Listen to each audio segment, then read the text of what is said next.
mind. Keep moving on. Yeah, keep rolling on. You can ease my mind for me that one time. Keep rolling on.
Baby, from time to time, wouldn't listen to me, wouldn't pay me no mind. I'm moving on.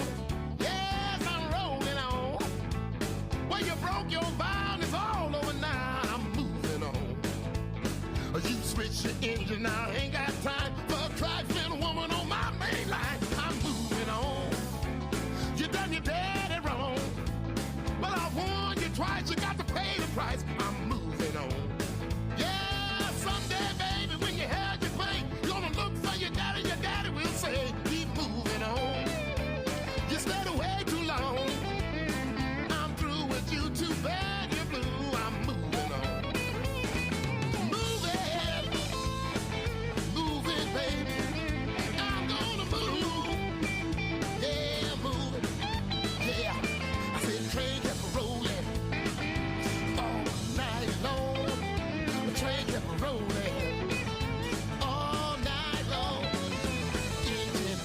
Number 9, get me away from your right on time. Move it, move. Oh yeah, keep on moving. I know, baby, your daddy ain't coming back. Wow, yeah, yeah.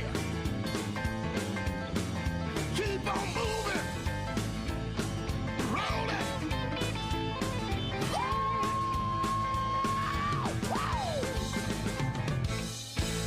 Moving on, baby.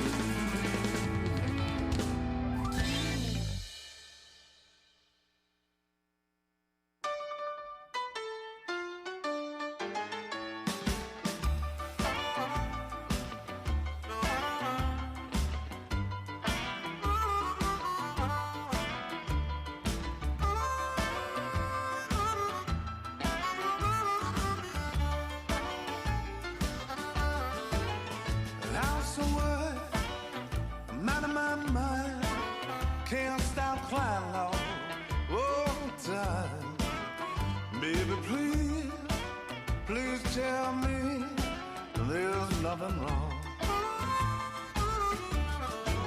Well, there's one thing that I despise. Don't want no games, baby, no more lies. Baby, please tell me there's nothing wrong.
Okay. Well, good evening, City Council. I'm John Dingfelder, Chairman Pro Tem. Carrying on for Chair Goods, who will be with us shortly. Roll call. Carlson. Maniscalco. Here. Dingfelder. Here. Citro. Here. Vieira. Miranda. Here. And Goods. We have a physical quorum present. Thank you, Madam Clerk. Mr. Shelby, would you like to lead us off with your introduction? Yes, thank you very much, sir. Good evening, members of the Tampa City Council, members of the public. Martin Shelby, the City Council Attorney. This evening is Thursday, May 27th, 2021. It's 6 p.m. After 6 p.m., we're here at Old City Hall, 315 East Kennedy Boulevard. Tonight's quasi-judicial and other land use-related hearings. Tonight's meeting of the Tampa City Council is being held during the COVID-19 state of emergency, and it's being conducted live with an in-person quorum present in City Council's chambers. However, in response to the COVID-19 restrictions, members of the public are encouraged to participate virtually through teleconferencing, video teleconferencing, referred to by Florida statutes and rules as communications media technology. These meetings are held in accordance with emergency rules of procedure as adopted by the City Council in Resolution number 2020-225 and as amended by Resolution number 2020-490 and Resolution number 2021-241. The public is able to watch, listen, and view tonight's meeting on Spectrum Channel 640, Frontier Channel 15, and on the internet at tampa.gov/live stream. Now, there have been created multiple ways for the public to participate in tonight's hearings, and those are available to be followed, the instructions, on the city's website at tampa.gov/quasi, QUASI. And for participating through communications media technology, from a remote participation, pre-registration is required for both the applicants and the witnesses and other interested members of the public. And a particular CMT device is required in order to participate in these quasi-judicial hearings because of the need for video and to be able to appear on video.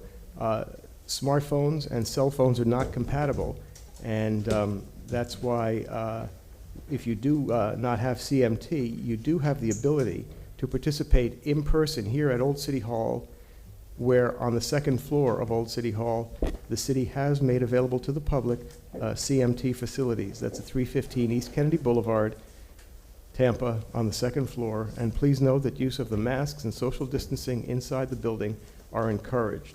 Now, the members of the public have also had the opportunity to send comments in advance via email. Those are available to the public to be read online in advance of the meeting at tampa.gov/agendas. The information on how to communicate is, again, available on the city's website, tampa.gov/quasi. Now, written comments received by mail or email have been distributed to the City Council and will be included in the permanent record of the meeting. All public comments received timely by mail, email, or via CMT will be afforded equal consideration as if the comments were made in person. One last item regarding the online platform, GoToMeeting. There is a chat box, and I want to remind the public that the chat box is only to be used for technical questions or technical difficulties. Please do not use the chat box to communicate with anybody regarding the substance of the hearings. And please do not use it to attempt to contact or communicate with members of the Tampa City Council. And a reminder to Tampa City Council, if during the course of the meeting you do have any communications that are ex parte, please disclose them immediately during the hearing. And again, Council, we might as well take this opportunity for Council to receive and file any ex parte communications that have been made available. And if any oral ex parte communications have taken place, now would be a good time to disclose it. Other than the motion to receive and file, I appreciate your time and I thank you very much. All right, now, Mr. Chairman, let me hand over the gavel, and I'll make a note for the record that Mr. Carlson and Chairman Goods have arrived. And Mr. Chairman, the request from staff is that we move item 3 to be item 1. And we would, there'll be a motion or an indication to continue item 4. And other than that, the gavel is yours. Thank you, Mr. Dingfelder. Mr. Vieira will be here shortly, maybe about another 10 minutes, just for the record. You want a motion to receive and file? Motion to So receive and moved. file. Second. Mr. Dingfelder's motion, Mr. Zechariah second. All in favor? Aye. Any opposed? Motion to open 1 through 4. Motion by Mr. Dingfelder to open 1 through 4, second by Mr. Maniscalco. All in favor? Aye. Any opposed? Unanimous consent. All right, we'll move, since item number 3 is scratched to be item number 1, we'll proceed with, I think we should do 4 and get it all right, off we'll the do continuous. agenda. Yeah, we'll do that.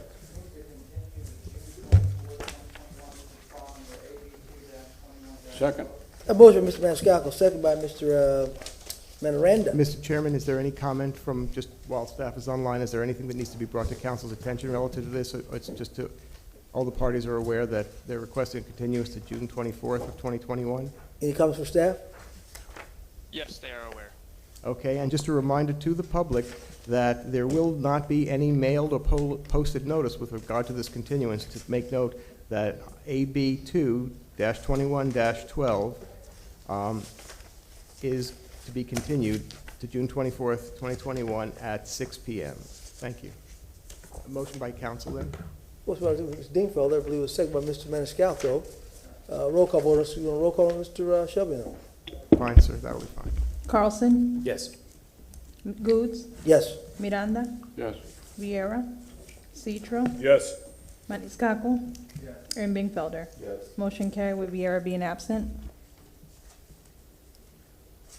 Thank you, Madam Clerk. All right, we'll go to file number AB 2-21-11. Mr. Vieira is now present. Thanks so much, Councilman. Can I please swear in? Can we get a little more better on the audio, IT?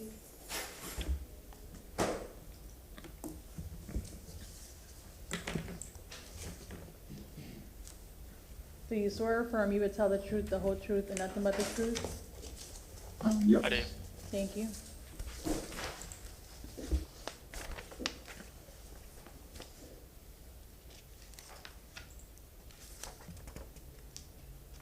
You may proceed, sir. Wonderful. Can I please have control of the screen, please? IT, can you give a little more volume or?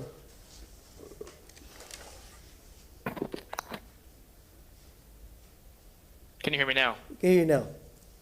Wonderful. Thank you. Zain Hussein here, Development Coordination, going over case AB 2-21-11. The applicant is the Flower Crown Kombucha. Representative name is Brian Griffin. The property address is 1601 North Franklin Street, Suite 1607.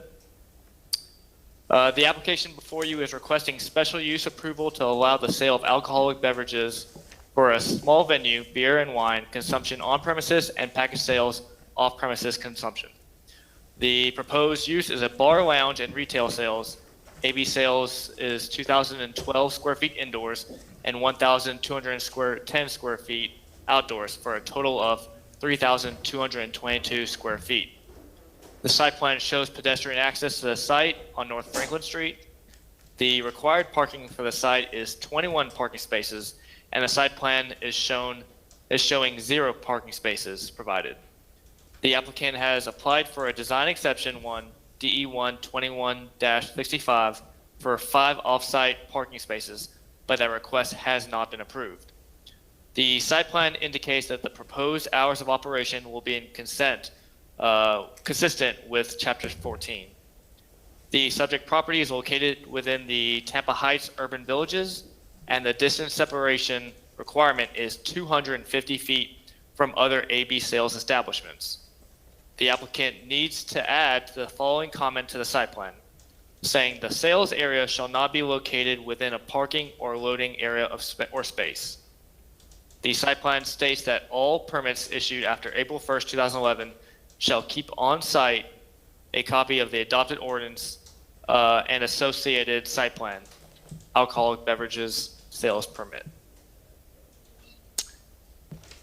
Waivers requested here, section 27-132, to reduce the required distance separation from 250 feet to 45 feet from other AB sales establishments. Also, section 27-283.7 to reduce the required parking from 22 spaces to 0, which is a 100% reduction. This is within the urban villages, which state that you need 250 feet from residential uses for AB sales. There is an AB sales establishment it's called the Garagiste Meadery at 1506 North Florida Avenue, which is 45 feet away, and is a small venue, beer and wine, COP and PS. The property is located in the Tampa Heights urban village, as stated above. Looking here at the site plan, you see the establishment on the property is distinctive in red. You have the restrooms over here, you have the indoor area in this section over here, and then along the east side is the outdoors area, as you see on this site plan shown. You have all the tables and chairs, indoor and outdoor. Come to the aerial view overhead, you see the property outlined in red here. And the other AB establishment close by is located where my cursor is. Entrance is along North Franklin Street to the west. You have Estelle Street, East Estelle Street to the south. You have Henderson Avenue to the north and North Florida Avenue to the east. Looking at the subject site here, picture of the site, the Flower Kombucha. To the north of the site, to the west of the site, you see the parking lot. Also, Armature Works is on the opposite side. And then to the south of the site, you see the business. The Development Review and Compliance staff has reviewed the application and finds it inconsistent with the applicable City of Tampa Code of Ordinances. Minor corrections to the site plan are needed between the first and second reading. Thank you, and I'm available for any questions if needed. Thank you, sir. Any questions, gentlemen? We hear from the applicant?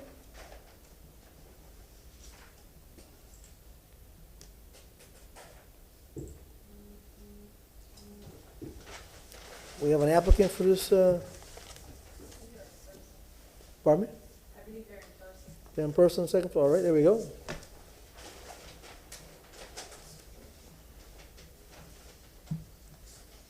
Have you been sworn in downstairs? Okay. You state your name, sir?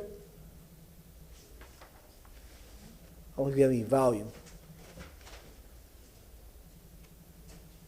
All right, IT, can you help us out there?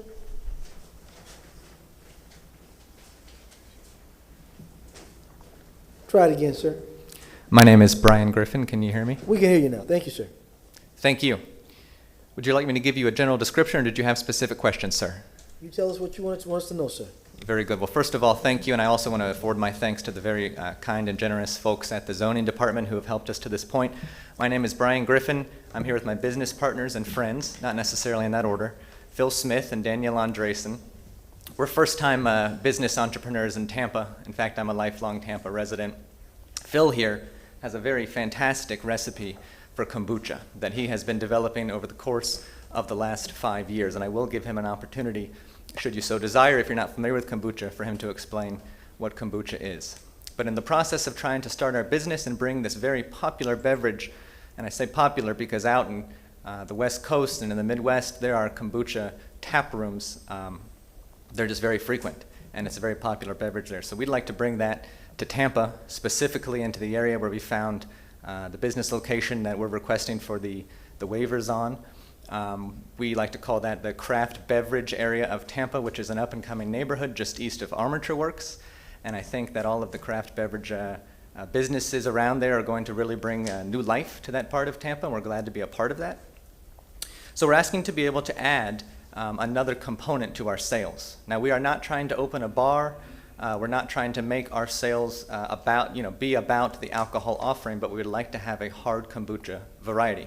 Kombucha is naturally non-alcoholic when it's made, but a hard kombucha variety, which is made by adding orange wine, which is why we're asking for a beer and wine variance, will allow us to just simply have another offering. And I'm going to ask Phil to speak about kombucha and how the process is undergone to make it.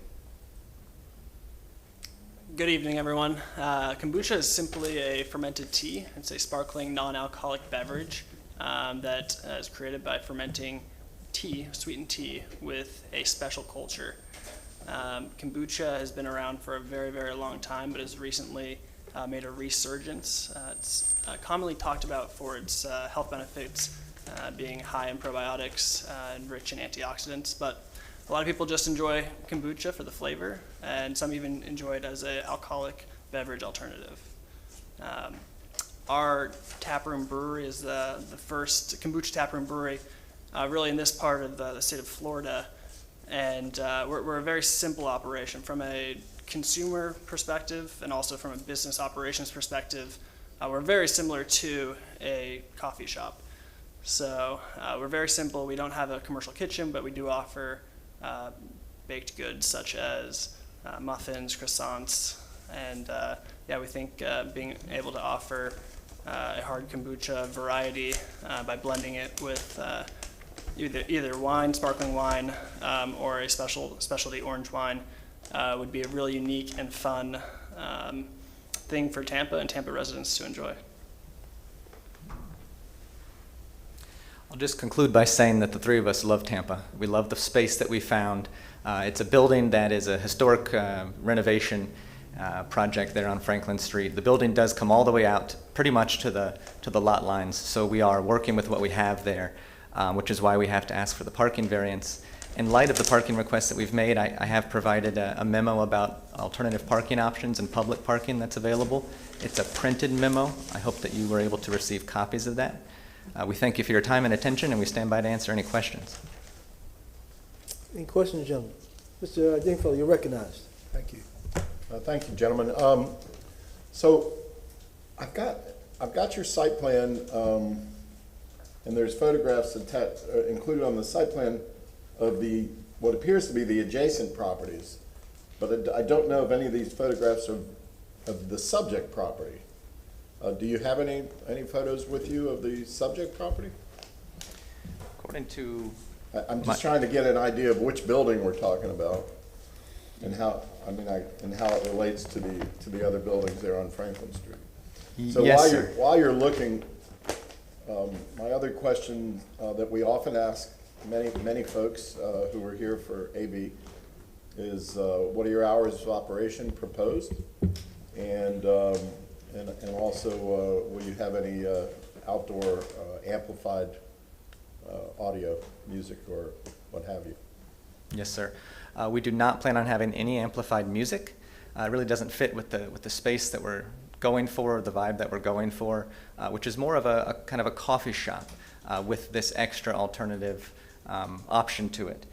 And is there any outdoor space at all? There is. There's the patio, which is part of the unit, and it's accessible in the back of the unit.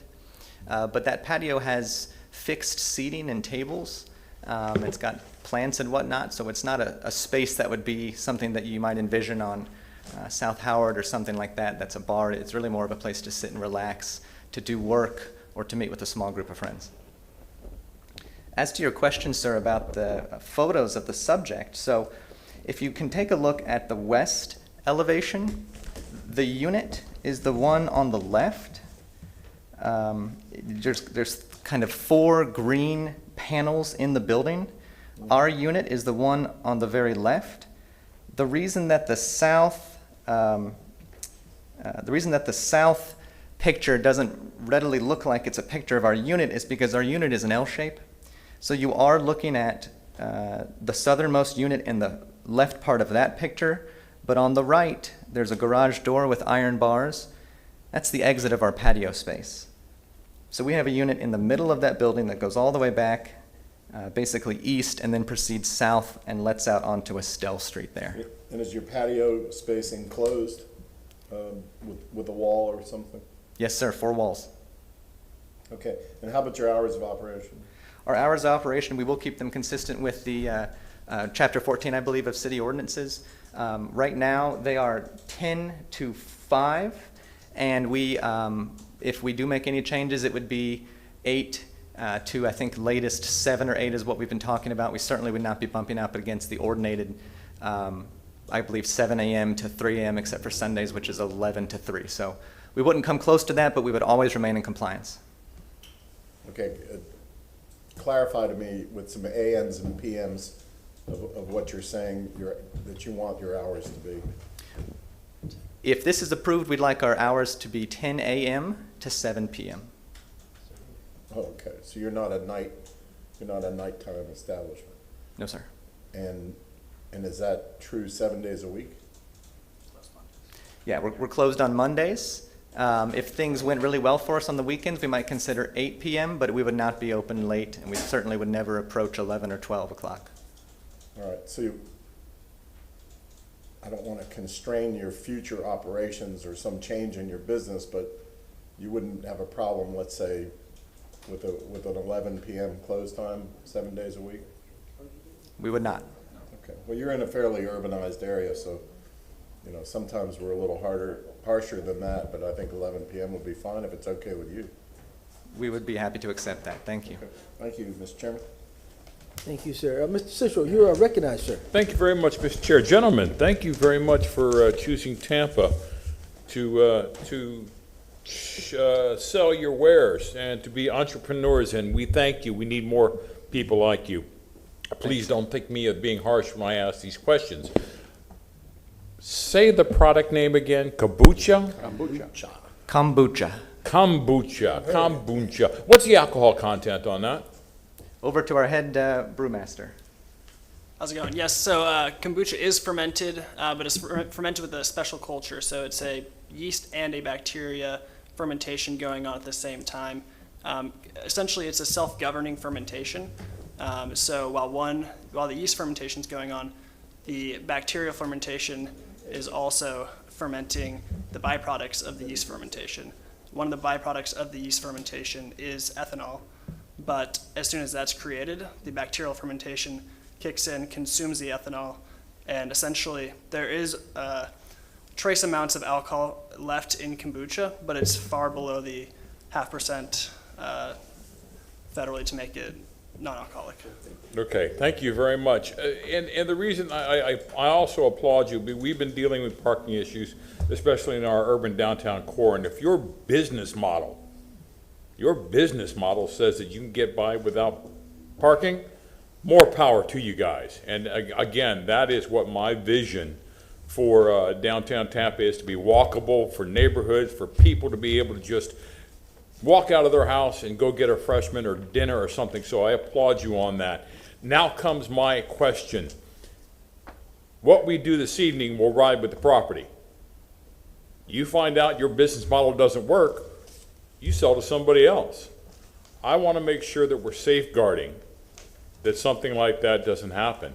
I'm getting more and more complaints from people in Tampa Heights, Riverside Heights, around Armature Works, where some of these restaurants and bars now have turned into, shall we say, mini raves on Thursday nights until 3 o'clock in the morning. So although I wish you success, I want you to know that I have some judgments on this, because I don't want you to fail. But because you're selling with your off-premises alcohol sales that you'll be getting, you're selling your products only. You're not selling other people's wines and beers? Let me get that one straight. Go ahead.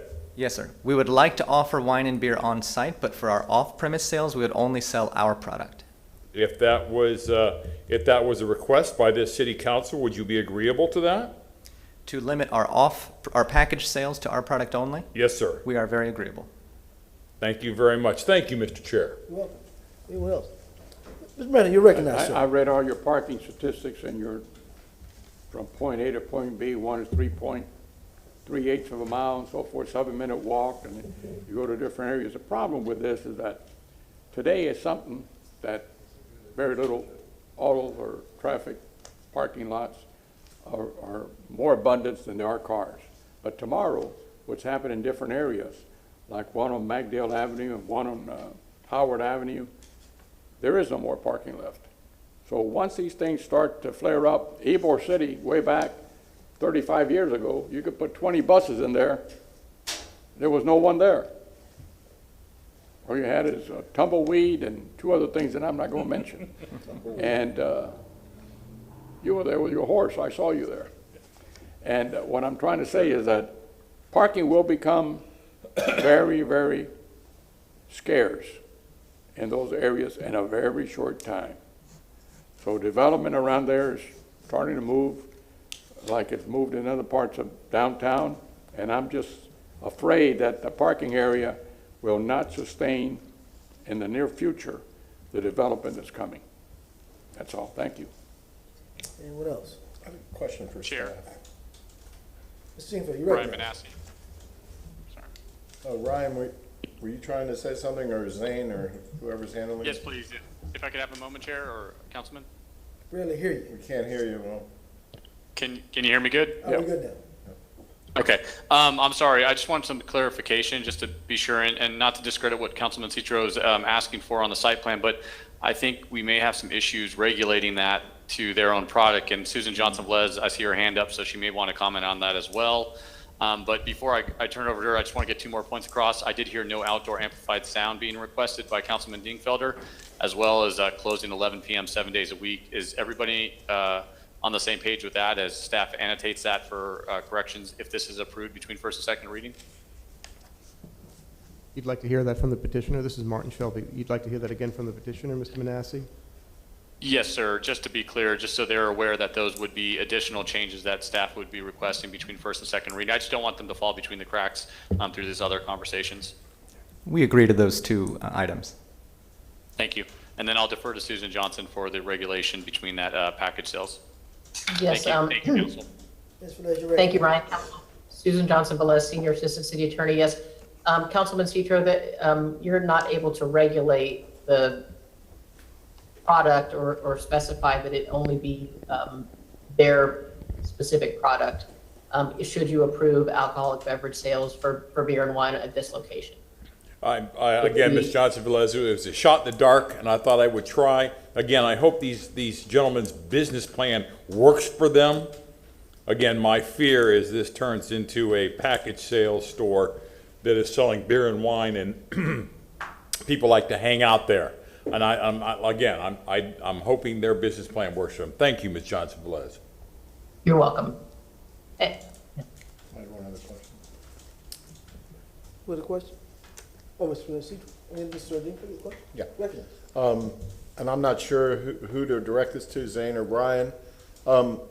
If this establishment was strictly downtown, downtown as we know it, on the south side of the interstate, if they were coming in, they wouldn't have a parking requirement, would they? Because it seems like, all these little 1,000 square foot, shops and what have you, they don't have their own parking, do they? It would be limited, yes, Councilman. Ryan Manassi for the record. Downtown, as you know, is a little different as far as parking requirements. For instance, restaurants don't require parking. This is not considered a restaurant, more of a proposed use. Even though they're a coffee shop, we have to time to some type of alcohol use, which would be more like a bar lounge. And I believe in downtown, bar lounge is like 1,000 square feet per parking spaces or something limited to that. So to answer your question, Councilman Dingfelder, yes, you are correct. It is more limited than other parts of the city. And as well, I can make one other point is some bars can be processed administratively downtown if they don't exceed a certain amount per block. So there is an administrative process for some of these alcohol establishments for downtown. So it is a little different just south of the interstate. Yeah, I would, just for discussion purposes and not to belabor it, but, this is a significant reduction in parking from 22 spaces to 0, which frankly, if it was in, virtually any other more suburban area of the city, would be very alarming and probably nothing that we'd consider. But I think that part of Franklin Street probably used to be, before the interstate, Charlie, it was probably downtown up there in Franklin, and now it seems to be reviving as a continuation of downtown. And maybe my younger compatriots would confirm that, I don't know. But anyway. May I offer thoughts on the parking Who's that? May I speak? This is Brian Griffin. Mr. Chairman? Let me get to Mr. Miranda, he had a question. Well, I was gonna say, I remember Walker Hood Furniture Store out there, right there in that corner. But this is a 2 COP, which means that it's beer and wine, and they can do all they want, and the hours have been defined.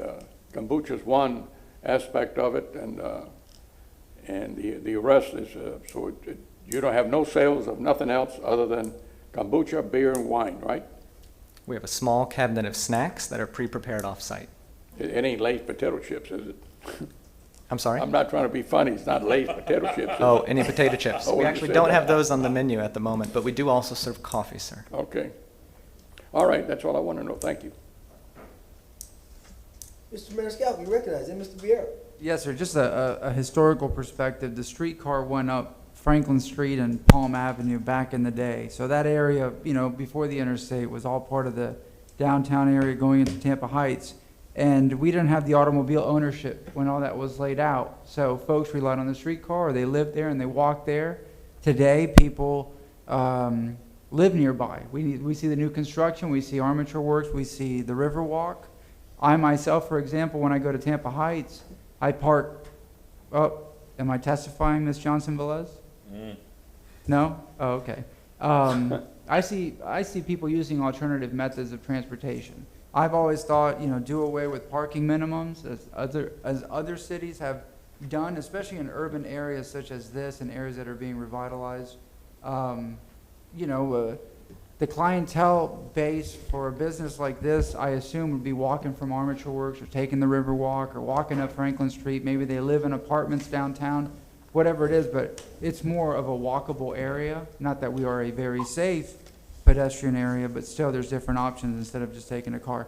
Another question for the applicant, and this will not affect how I vote, but what is the carb count on kombucha? Is it a keto-friendly thing or no? I think you'll be happy with this answer. So technically, it is not keto-friendly. There is residual sugar still in kombucha. A typical serving of kombucha, call it 12 ounces, would range between 35 and 50 calories and about 8 grams of sugar. Very good. Thank you very much. That's it. Ms. Vieira? I don't have any questions. Councilman Maniscalco asked my question. Mr. Chair, do we now have Scooter Guido to ride along with Scooter Joe? Scooter Guido's too cheap to pay for the scooter, so Scooter Guido walks. Walking Guido. They may be coming out with seated scooters, so you don't have to stand. Ms. Velez, you recognize and show your hand? Yes, sir. Thank you, Mr. Chairman. Susan Johnson-Velez, Senior Assistant City Attorney. Council members, I just wanted to remind you, and I know that you're asking the applicant a lot of questions about their particular operations, but should you approve this evening, you are approving beer and wine sales for on-premises consumption and off-premises package sales, regardless of who the operator is at this location. And so while I know that you have a specific applicant with a specific business model in front of you, you should consider whether the criteria are met to have this particular use at this location without respect to the specific operator. Mr. Chairman? Thank you. You recognize the thing from it. So, and I appreciate that reminder, Ms. Johnson-Velez. So in that regard, Mr. Bryan, what is the component, what you described was coffee shop, chill, all that stuff. What is the need or the desire associated with sales off premises? So we have our kombucha available on site in a tap room, which is new for Tampa, which is the first of its kind. Right. We also offer our kombucha to go in glass growlers, which is the most popular way that people like to buy kombucha. They like to take it home, keep it in their fridge, have one in the morning when they wake up, or one when they get home from the beach. So we want to be able to have the same growlers be filled up with the hard kombucha variety for them to take home, put in their fridge, and enjoy throughout the week. That's where the package sales comes from. And so I would also, if I may continue about this area and the concerns that I think are quite valid. You know, what happens after us? So we love the space and we want to stay as long as possible. But there's something really interesting going on this particular block, and I want to paint a picture for you. I applaud the council on doing such a fantastic job at creating and promoting the Armature Works area and the Riverwalk. So just our block, just a few blocks east of that, a short walk, is really becoming, it's getting its own life as this craft beverage block. Now that doesn't mean an alcoholic craft beverage block, but we do have two homemade, we've got two beer breweries, we've got the meadery, which is an interesting and unique drink in itself, and we've got kombucha. And what's happening there are people that are health conscious and people that are looking for daytime activities, places to work and places to spend, sunshine hours on the weekend, are coming there to try the variety of different craft beverages, and it's getting a life and a name of its own. And I think this could really become a unique extension of the project that's been started at Armature Works and with the Riverwalk. This is a very Tampa-specific thing. I don't know of any other block, maybe in the country, where you can get craft beer, craft kombucha, and craft mead within a few steps of one another. And I think that's what's going to happen to this area in the near and distant future. I think it's really going to become something that is uniquely Tampa. So I think this precedent here, even with the alcohol sales, because those other sites do have alcohol sales, will lend towards what's been happening even before us and will probably happen after us, which is this is going to become a daytime place to work, to go on the weekends, to walk, for city markets and pop-ups to happen. I do not anticipate this, and the business models of ours and those around us are not ones that lend to nighttime bars, loud amplified music, or the concerns that you very validly raise. Okay. Anybody else? Okay. We have anybody on the second floor for this item? There are no one in the second floor, and we do not have any registered speakers for this item. All right, move close. Bill's our most worldly guy. I expected him to be the kombucha expert. I hate to say this, I mentioned to the chairman many years ago, many years ago, I had a friend that lived in 21st Street in Ybor City. The name of the street was Ybor and 21st, and her grandmother's name was kombucha. And when I saw this here, I told myself, wow, she became famous 65 years later. So good luck with your kombuchas.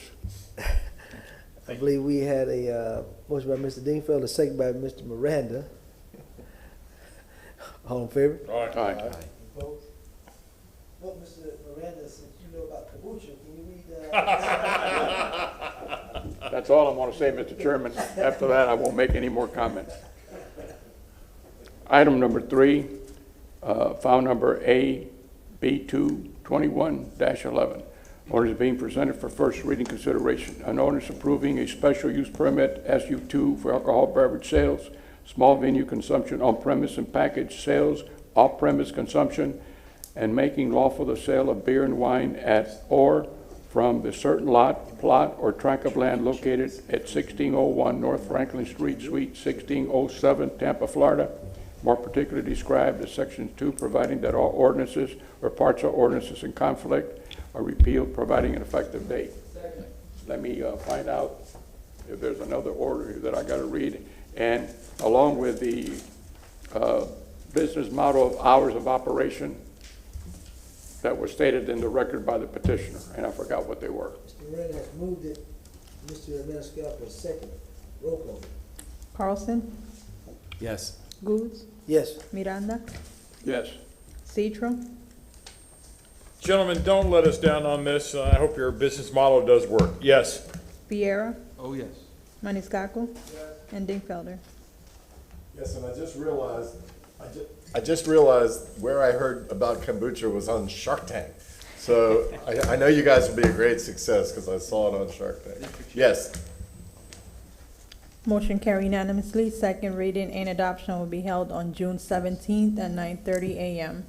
Mr. Vieira, you recognize? And I wanted to ask the applicant something now that we're done. We always like to have inclusive establishments. Are you guys going to be? I'm sorry, Mr. Vieira. No, it's not what you think. Okay. It's not what you think. But we're not done with this hearing, just so you know. Oh. They haven't got, we're not at second reading. Oh, okay, well, Well, just. I'll just say, if I may, to the applicant, you look a lot like Harry Potter. I just said that. That's all. I was going to ask. I just told him that. I was going to say, do y'all allow muggles? Just told him. I'm sorry. I had to do it. I had to do it. I had to do it. I had to do it. I'm sure he's never heard that before. First time, he's shocked. Thank you, I take that as a compliment. You should. He's a movie star. That's right. Thank you. All right. All right, thank you, gentlemen, you're good. Thank you. Thank you. All right, we got item number 3 out of the way, 4 is out of the way. Now we'll go action to item number 1.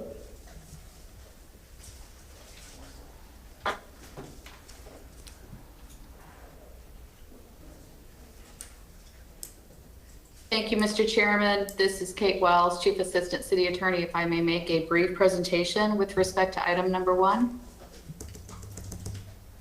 This item is before you on a petition filed by Joseph Murphy, the owner of the property located at 6915 North River Boulevard, seeking review of the zoning administrator's decision denying the design exception, which requested relief from section 27-211.2.1 subsection A. This item was continued from February 25th to allow Mr. Cotton and Mr. Murphy additional time to determine if the carport as installed constitutes an attached structure and thus required to comply with primary structure setbacks instead of the setbacks for an accessory structure. Earlier today, council was provided with a copy of the hearing procedures for today's review, as well as sample motions. In addition, you have been provided with a copy of the review criteria in section 27-60, subsection E5. For purposes of tonight's hearing, City Council applies a de novo standard of review. Your decision is not limited to the record created by the zoning administrator. Instead, you can take public testimony, accept new evidence, and make a decision based upon the application meeting the criteria in section 27-60, subsection E5. Eric Cotton will provide an overview of the relief requested in the application, the basis for the city's decision, and a summary of his analysis on whether the carport is an extension of the primary structure.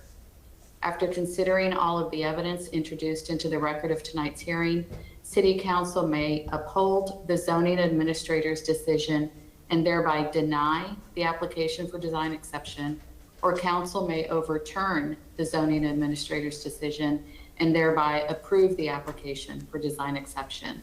With that, I will turn the presentation over to Mr. Cotton, and I remain available to answer any questions. Mr. Cotton, you recognize. Good evening, Council. I'm going to do a quick, brief review of the slideshow that was presented back in February, just to bring everybody back up to date, because it has been a while. Then I'll explain my determination regarding the accessory versus primary structure determination that I made. If I may share my screen, thank you. You see the presentation at this point? So this is a petition for review for DE 120-66. The petitioner is Joe Murphy for property at 6915 River Boulevard. Mr. Murphy is requesting a determination to reduce the required setbacks for an accessory structure.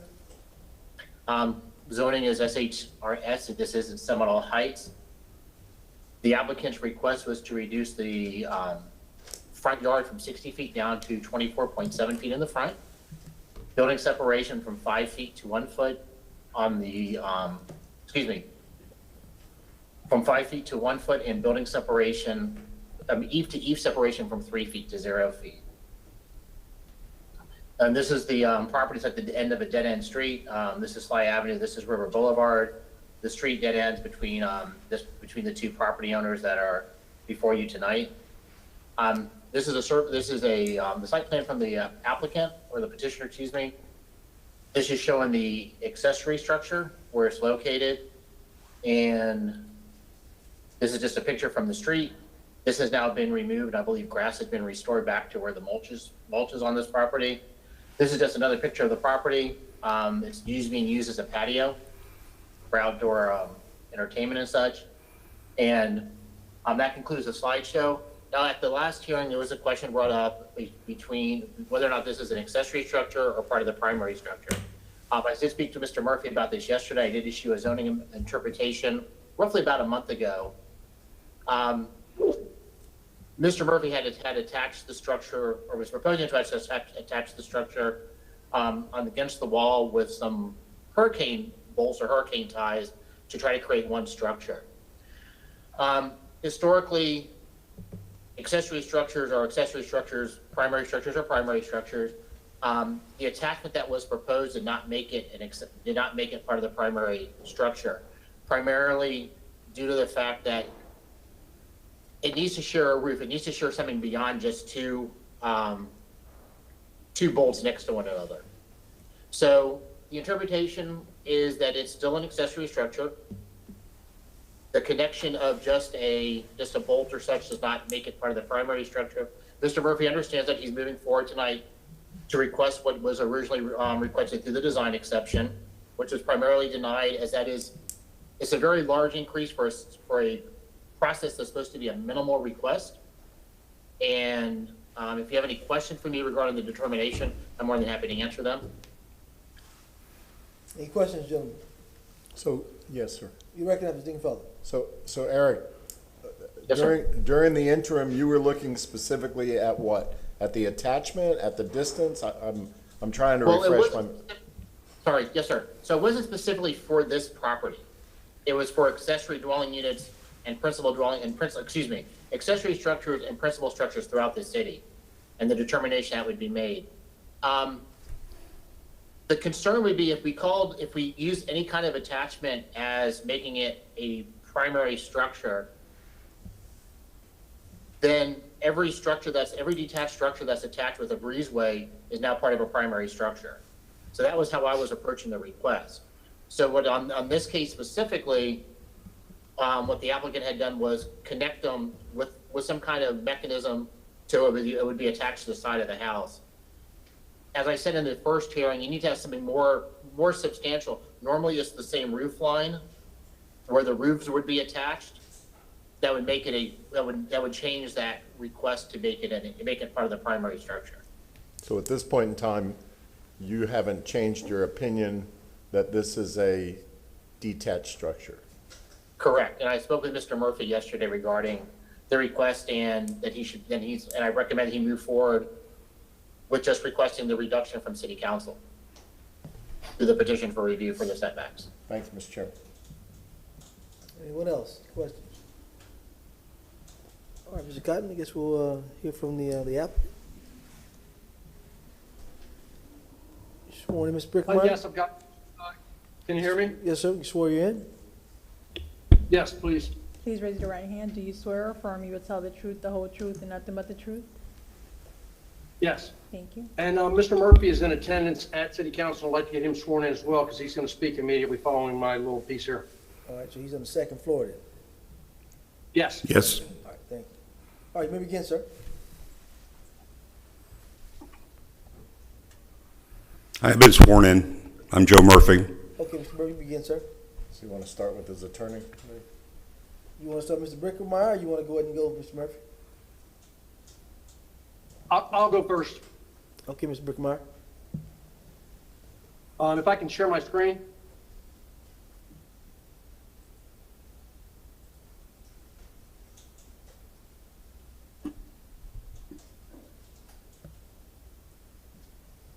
I think I'm picking the right one. We'll see if I can change it. This should show the City of Tampa a civil reference. Yes, sir, we can see it. No, that's the wrong screen. Well, we share can see. screen again. I got to. We can see something. Yeah, well, that's not what I want. That's not the screen I want to use. I picked 2. I should have picked 3, I think. So let's try that one. That looks better. All right. So this case, a brief background, because this is a little convoluted and council has gone through this a number of times and not gotten to hear it. So I just want to back up a little bit. This case originated October of 2019 in an application for a variance to the Variance Review Board process. The variance was VRB 20-000001. After multiple continuances, as I understand it from my client, Due to lack of quorum for a vote, city staff moved it to the design exception process, at which time the original request was segmented into two DE1 requests. One is DE1-20-66 regarding the accessory structure issue, and the other is DE1-20-148 dealing with the encroachment, which is the next item on the agenda, into the 25-foot wetland setback. So really tonight, I think we've got three issues to address. First, a debate about city procedures for Mr. Gonzalez and his attorney with regard to the move from the VRV process to the design exception process, and I defer to the city legal counsel to address that issue. Second, we've got an encroachment reduction request for DE1-20-148 from 25 foot to 7 foot, which is the next item, the concrete slabs, which I will talk about as we get to the next item. Third, we've got an accessory structure design exception, issue 20-66, related to the accessory structure, dealing with more or less the same setback issues, because that's part of the determination, not to mention what Eric discussed, Mr. Cotton discussed about the attached structure, not attached structure, et cetera, et cetera. So I'm not going to address that accessory structure issue because I am not familiar with it, and that wasn't what I came tonight for.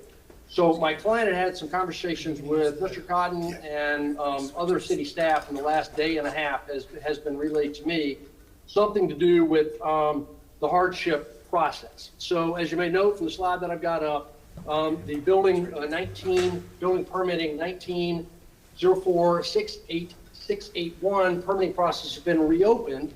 And as Eric had relayed, Mr. Cotton had relayed, this city code enforcement and zoning staff have been in discussions about the accessory structure, attached, not attached, primary setbacks, accessory setbacks, all those issues. However, my client relayed to me, which I will let him discuss, that there was some discussion recently in the last day or day and a half, which is why I did not ask for continuance prior to this, that there was some denial. The denial was based on a hardship, which he was told by staff, and I'm not speaking to it, he was told by staff that the hardship was not a criteria for design exception. So there was additional discussions, as Mr. Cotton already covered, about whether it's attached or not, but I wanted to give my client an opportunity to relay the conversations he had and potentially go back and look at not necessarily the attachment setback piece, but the actual denial of the design exception based on a hardship criteria. So if Mr. Murphy, if you want to chime in on that piece. Okay. Am I supposed to see myself in one of the windows? They'll pull you up.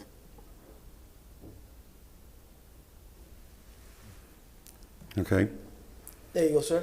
Yeah, whenever we were reviewing the DE 12066, in the letter itself, the denial, it did mention that it was basically denied because of hardship. And hardship is obviously not one of the criteria for determining whether a DE will be accepted and approved or not. Secondly, I did have a discussion with Mr. Cotton a couple days ago, and we also discussed that we could basically change the design so that it would be potentially approved by construction services. However, zoning is not, he said zoning is not construction services or building, and they would have to get together and look at the new plans and then make a decision.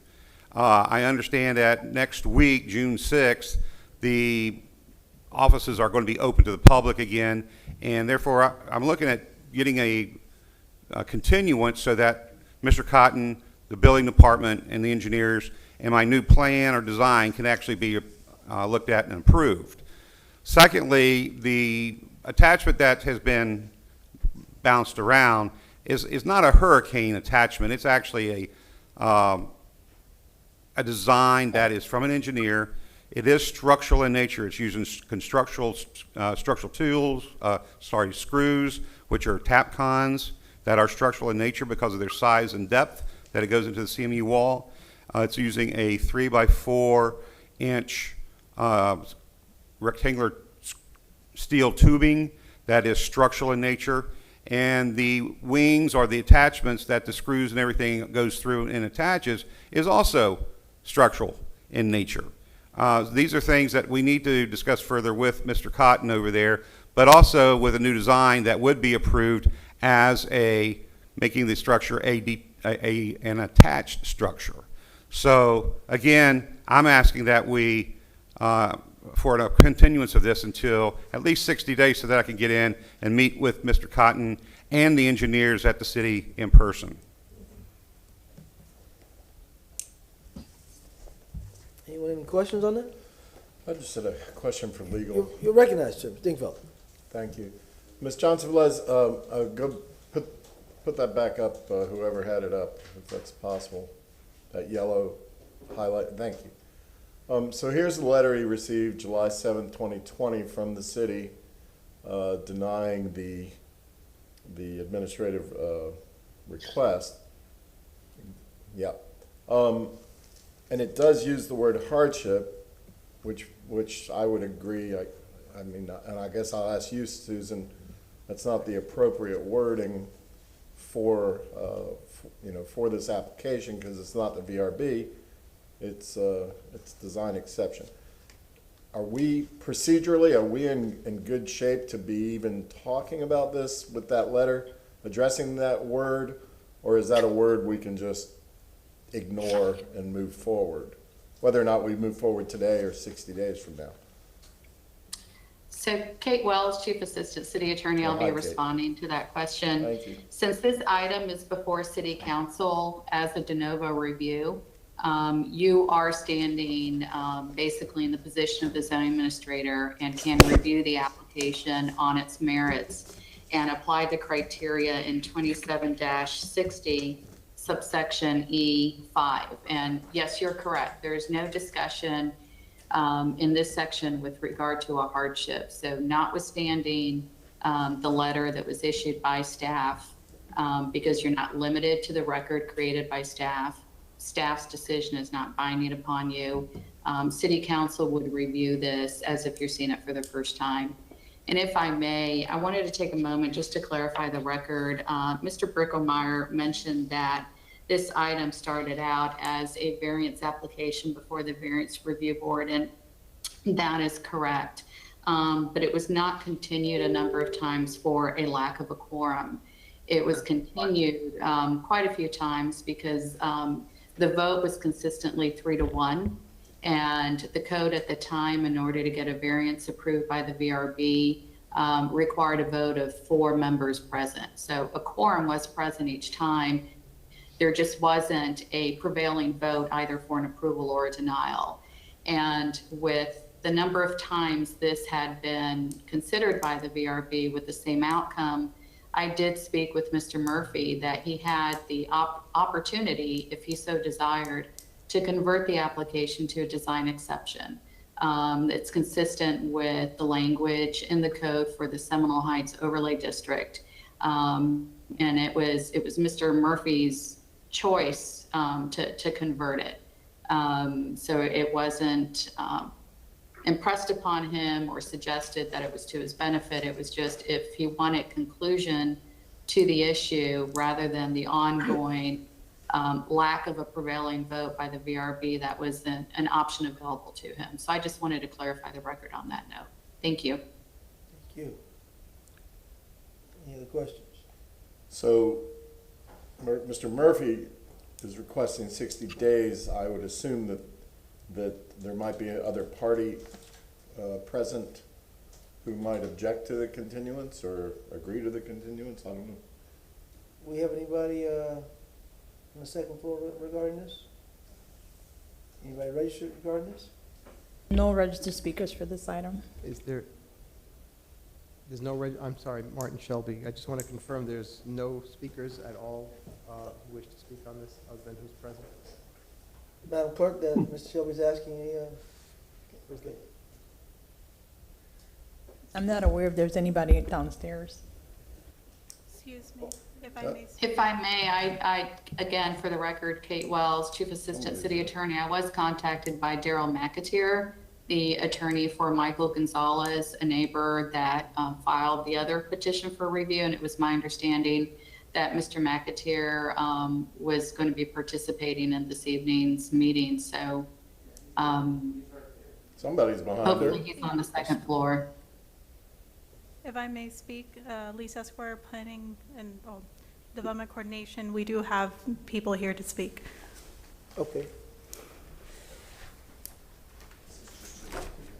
Yeah. Just on the continuing. Right. Mr. Murphy, you're asking this Yes, board- I'm still here. You're asking this board for a continuance, sir, for 60 days? I'm asking for a continuance, that is correct.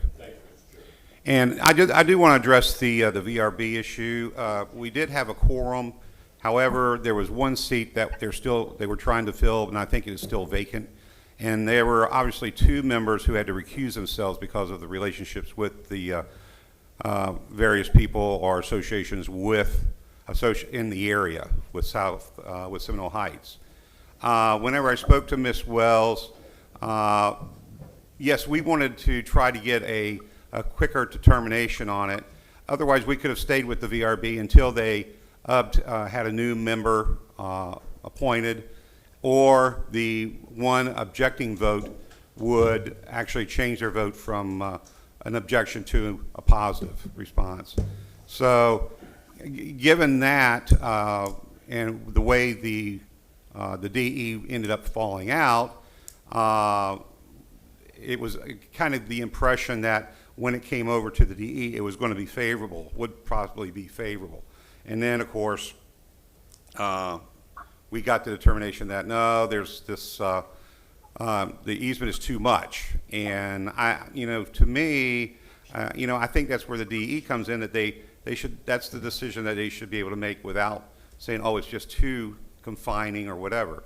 But regardless, that's the reason why I went from the VRB to the DE process. Okay, sir, thank you. So do we have anybody on the second floor to speak on the continuance of this item? Only speaking on the possible continuance of this item only.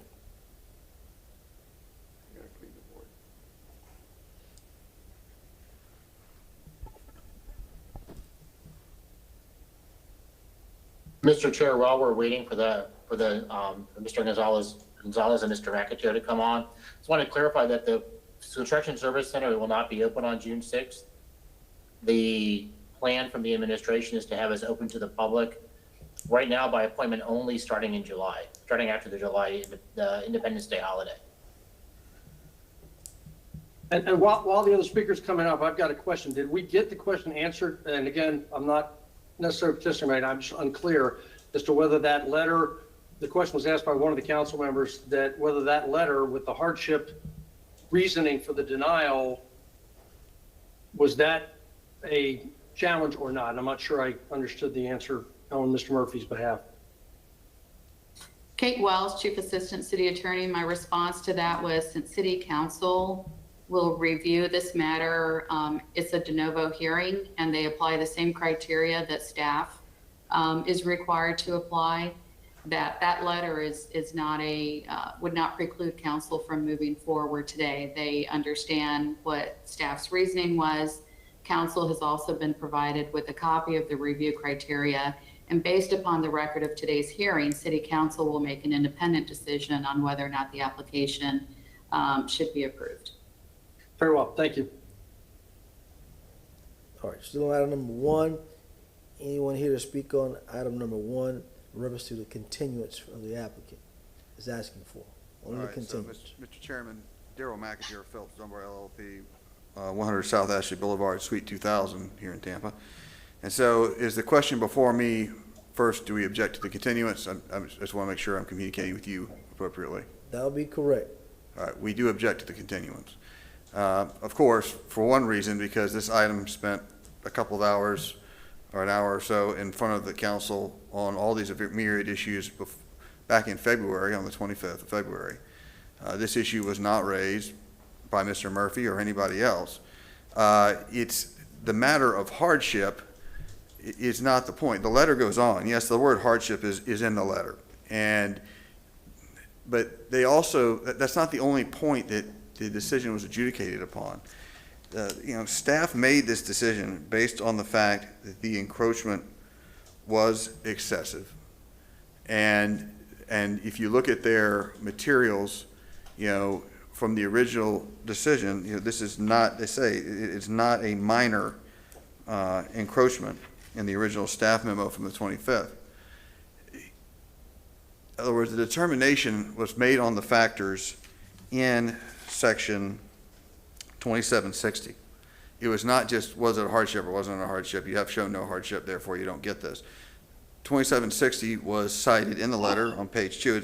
And just so we're clear for the record, a revised letter was issued August 5th, 2020. So the July 7th letter, there was a revised letter issued on August 5th. So I want us to use the right letter. If we're going to use a letter and we're going to get jammed with another continuance after being, 3 months, then at least let's use the correct letter. I think that the correct letter is August 5th. But they reviewed the application under the 2760 alternative design guidelines, which Mr. Murphy requested. He requested to be in this situation. The fact that the word hardship was used should not excuse him now when he could not bring any evidence for nailing a carport to a house and somehow making it a primary structure, which staff has stated it is not. He's now looking for an ejection seat to try to get out of this because you're going to set a terrible precedent by continuing this and continuing this. People are going to look at this and go, you know what? I can nail a carport, a Home Depot carport to a house and just drag the city along with me, and I don't ever have to get the proper permits. I've got correspondence from the City Construction Services Department saying that a permit was never issued in this case. I can put that in front of you, but I know we're in front of the continuous issue now. Point of order, Mr. Felder. Thank you, Mr. Chairman. Mr. McAteer, so you're getting into the merits and the substance of the argument. First, we need to decide if we're going to do the 6-day continuous or not. So if you could limit yourself to that, I'm sure that Mr. Chairman would be greatly appreciative. So. All right, I'll limit myself to that. I've said that the decision to continue this case, to hear this case, to put this case in this format was Mr. Murphy's. He advocated for the continuance to this date from February. We are here now. All of the facts, this has been raked over with a fine-tooth comb. There is nothing left to discover or to determine about what's going on this piece of property. It is a carport next to a house, next to a creek. We've got setback encroachment issues, and we've got, lack of permit, things like that. I'm not getting into that. There is no proper grounds for a continuance other than delay. That is my point. Thank you, sir.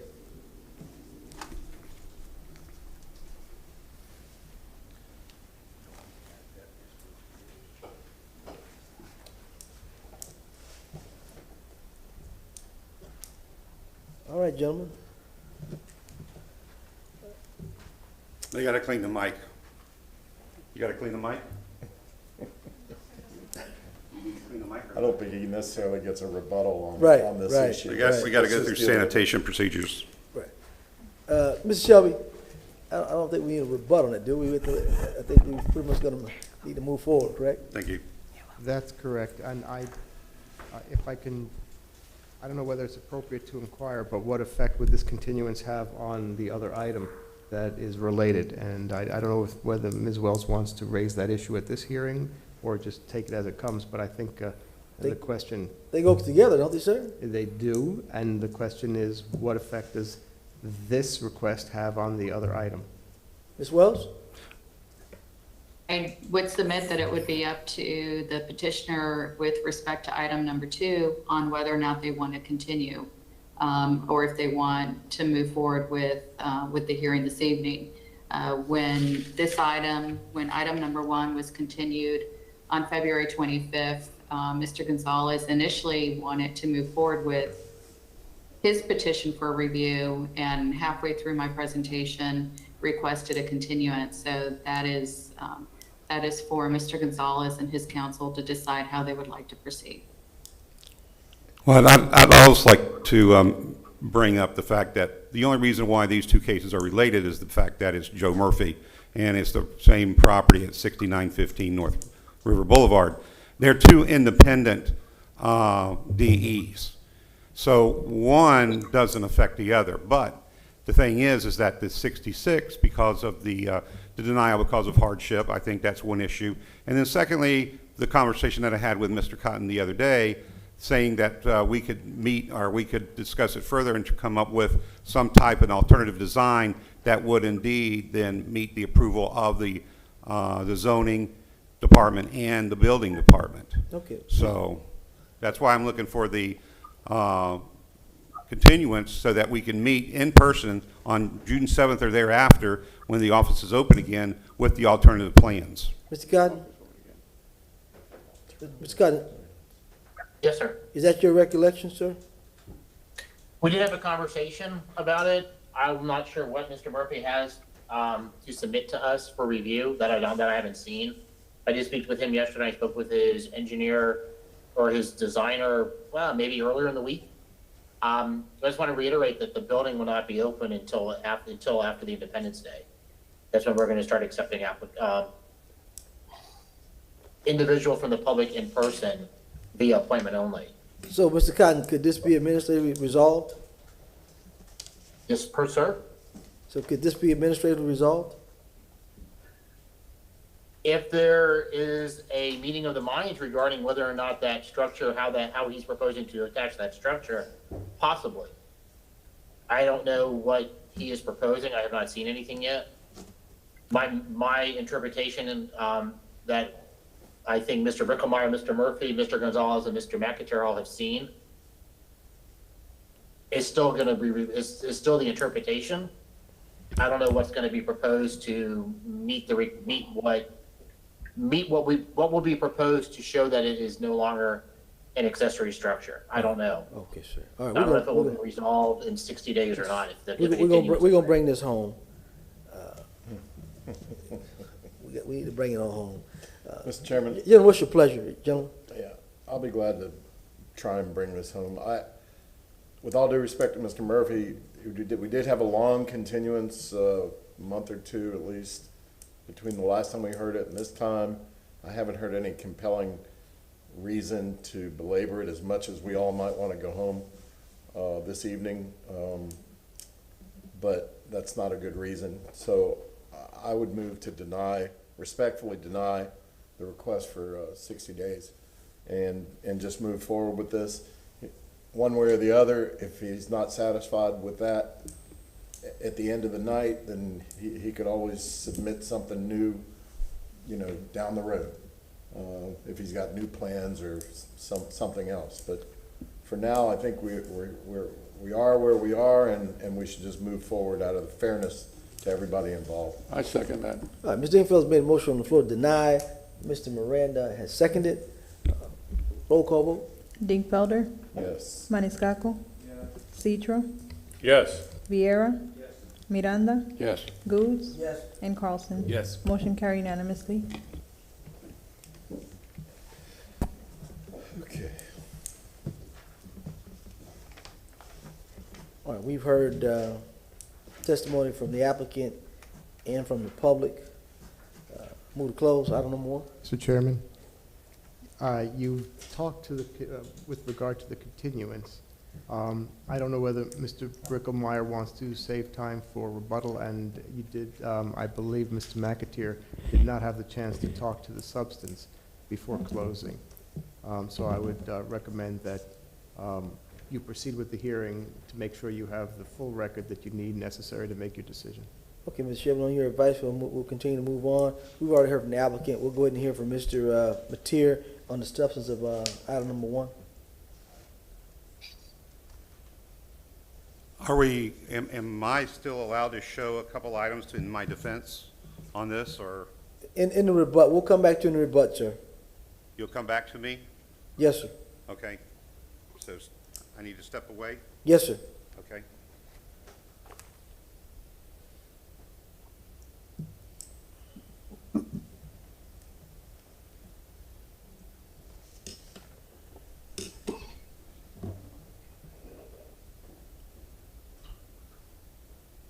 Mr. McAteer still there?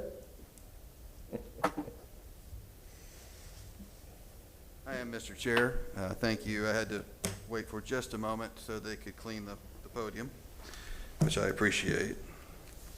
And then I have to get my notes back in the right order because I was get out of continuance mode and back into mode here.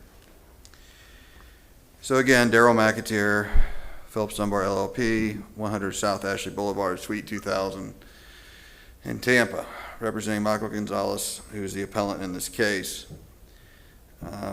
As I said in the first hearing back in February, most of Mr. Murphy's arguments in the record and comments are intended as a distraction from the code factors that you're supposed to consider for a design exception. I know you guys hear a lot of these, but I still need to go through them anyway.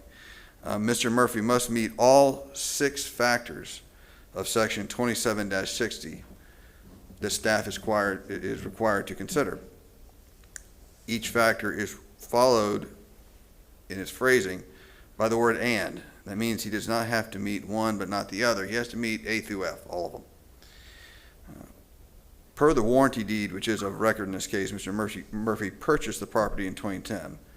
After the setbacks in this case and the wetland setbacks that we'll talk about later were already in place. The following factors must be met for a design exception under city code. This is under 27-60.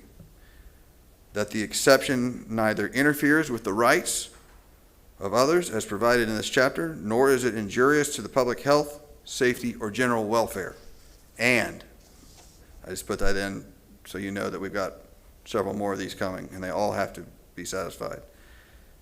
So I'll start out, and I said it earlier, and in the first hearing, Ms. Wells correctly said that I should use language other than hardship, say condition.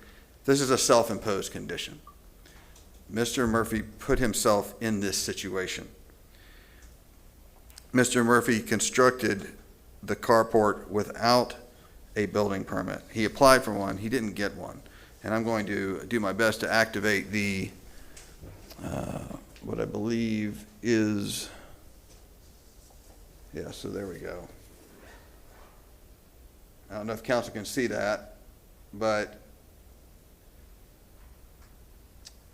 I requested from Building Services from Mike, and I will butcher his last name, and I apologize, Mike Ozist. It says, "Hi, Daryl, just to clarify and confirm, after I requested a permit, a building permit history search for this property going back before Mr. Murphy's purchase. Just to clarify and confirm, a permit has never been issued for BLD 19-0468681, which is the only permit they could find, permit application they could find. The plans were disapproved back on 9/19/2019 by Urban Design, and corrected drawings were never resubmitted for review. This project never made it out of plan review, AKA there's no permit for this structure." I'll leave that up there for now. I'd also like to note, which we've already discussed, Mr. Cotton's memo of record noting the structure is not a principal structure under the Tampa City Code. You can't just, as I said earlier, I know I slipped around when we were in the continuous conversation, but if you create a precedent where anyone can buy one of these assemble with a wrench carports and then bracket it, nail it, whatever noun you want to use, to a house and call it part of the principal structure and just engage it that way, you're inwriting every building code in the state of Florida. It's just, and you will set a precedent which will cause construction chaos throughout the city. It would be a terrible precedent to set.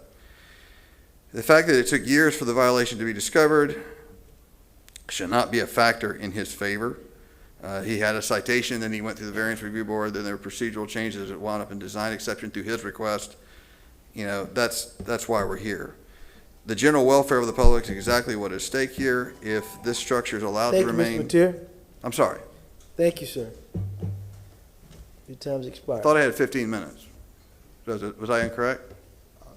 This is a continued public hearing. Right. And, Okay. and here's a question though, sir. Let me just raise this up. From the rules of procedure, requests for additional time may only be granted if the participant making the request establishes to the satisfaction of council that additional time is necessary to afford procedural due process. If that is the case, council members shall by majority vote grant or deny the request and determine the additional time necessary. In any event, that a participant in a quasi-judicial public hearing is given additional time to make a presentation, then the petitioner may request additional time for the purposes of rebuttal as necessary to afford procedural due process. If I may, Mr. Chair? Ms. Vera, you're recognized. I mean, I'd give the gentleman at least another minute to finish up. I'll be brief. If with your consent, sir. Well, I would, so just to follow the procedure that Mr. What's up, Mr. Mateer? Councilman, is that okay, another minute? All right, Mr. Mateer, go ahead and continue. We have one more minute, sir. Set the time, Madam Clerk. Okay. The 2760 factors were not met. The comprehensive plan factors relate new buildings and development to the context of the neighborhood and community, promote physical environments of the highest quality, which emphasize the special identity of each of the city's neighborhoods. The exception is not the minimum possible exception under specific circumstances. The approval of the exception standards was justified. You know, basically, given the brief moments that I have here, I'm just going to say that 2760-A through F were not satisfied at all. This is a Home Depot carport that any of us can go out and buy and stick in a yard, but it needs to be in the right place and not in the setbacks. And this is an extreme impact on the neighborhood and an extreme encroachment. Thank you. Thank you, sir.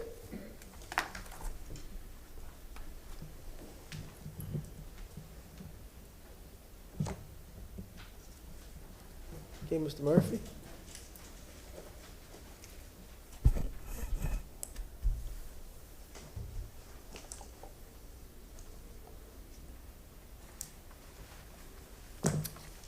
Okay, thank you. I'm back. One thing that Mr. McTier had indicated that this is a Home Depot carport. Well, Home Depot does not sell structurally designed carports. This is a carport that has structural designs that meet most, if not all, building requirements throughout the United States. It's Carolina carports. The only issue here is the attachment side of it. Now, with regard to that, the DE is one where that you can look at it and you can determine if it meets the various criteria of DE 2760. And yes, there are several points that have to be cleared. And of course, they say that it's not a minor request, but it meets in the criteria that it's not affecting or harming anyone with regard to the structure and the placement of the structure. As a matter of fact, before I get there, it talks about the meeting the criteria of intent and purpose of the chapter. And the chapter here, as you can see, is to create a more favorable environment in which to rear children, to stabilize and enhance property and civic values. That's exactly what this building does. Let me zoom out so that you can see that. And that's exactly what this building does. It gives the family, our family, my grandchildren, the ability to enjoy the outdoors in a covered environment and oversee the man-made water feature that is adjacent to the property. Also, the Greater Seminole Heights vision is same scenario.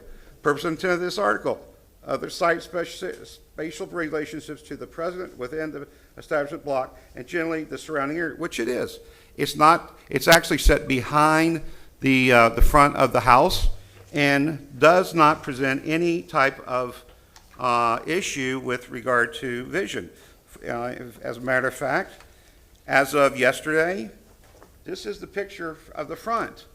That is, you got to be right in front of the house to see that. And I do have another picture, but I don't have, oh, here it is. And this is a picture looking from Mr. Gonzalez's driveway.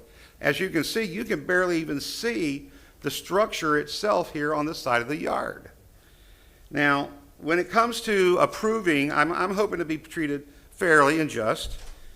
Here is another structure that is actually approved at the Babes Harris Golf Course, which is an identical structure similar to mine. It's steel reinforced, attached to concrete, The only difference is the type of roof material.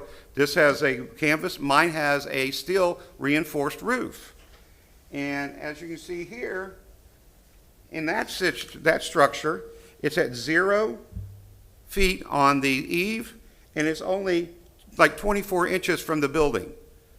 So only thing I'm looking at is this is not going to set a precedence, because the precedence has already been set. And Mr. McAteer talks about the permit. I did apply for a permit, but the permit is in a holding pattern until we can get some determination with regard to this. I have filed extensions. There's an extension in place right now that gets me into July. You know, there is a permit. Mr. McAteer makes it sound like it was denied. It was not denied. It has been just basically put on hold through the process until we get everything cleared. As far as being denied in the beginning, that was not the case. The review by the Building and Zoning Department came to Urban Design, and they said, well, we need to get different looks. We had to get an EPC delineation report to show exactly where the structure was relative to the wetland. And we also had to go through and look at how the building is set on the property. It is attached. It meets 150 mile an hour wind gust test. So this is a very strong structure, and it doesn't affect Mr. Gonzalez in any way. As a matter of fact, all the neighbors, there are 7 houses on the street that are not affiliated with Mr. Gonzalez or myself. I have 4 recommendations to go forward with this. 2 of those 7 are absentee owners. So out of the 7, basically there are 5 residents that would attest to this, and I have 4. And across the canal are the water feature, or however you want to look at it, the man-made feature. The 2 residents that 30 attach seconds, it, wrap it up, Mr. Murphy. okay, have also agreed to it. No house, the closest house is 80 feet from me in the backyard. Mr. Gonzalez's house is 130 feet away from the structure, and the houses across the canal are 100 feet. So I'm requesting that this is not a major issue, and that, you know, a granting of it would not cause any harm to the neighborhood, to Thank you, Seminole Mr. Heights, Murphy. or anyone, but it would improve life. It would improve the Thank you, life. sir. Thank you. Move to close. Hang- Mr. Teacher, you recognize, sir. Mr. Chair, I do apologize. Is Mr. Cotton still there? Yes, sir. Mr. Cotton, you've been tried and true for me for many years on the various boards I was on. I just have to ask, I hear the petitioner keep mentioning that this building meets all sorts of codes. Was it done with a permit? To the best of your knowledge? No, sir, he's in the permitting process now. So no matter the construction design of any structure, if it is not put in properly,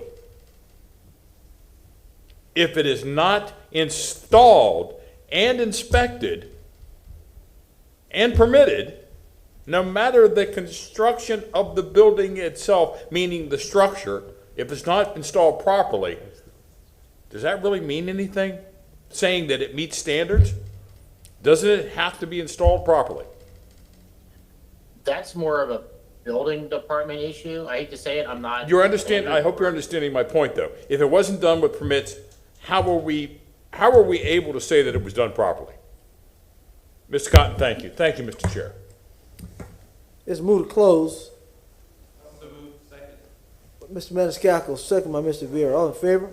Aye. Any opposed? Moved by that man's consent. Mr. Dingfield, you like to take this? I'm going to respectfully pass for a minute or two and hear what other council members have to say. Teacher, would like to take this item? Well, this is a de novo hearing, that's what it was now. It's a new hearing. Yeah, like to hear So it. the evidence is in, and Right. I understand what happened. I'm concerned about the process in as much as what was on the record, according to what Mr. Citro put on through Mr. Cotton, that there was never a permit issued. And That's my main concern. There's other concerns. I know petition put on the record about the capability of the structure, what it can hold and not hold. That's not here. Whether it's true or not, I don't know. But even if it's true, that's not the reason we're here. We're not here to find out what variance or wind can hold or not hold on any structure. We're here on the process of the city code. According to what happened at the time of the installation and what happened at the time from the installation to whatever got it to this point. And that was some time ago, months ago. That's all I got to say right now. Anybody else? Closed it. Looking for someone to make a motion for either approval or denial.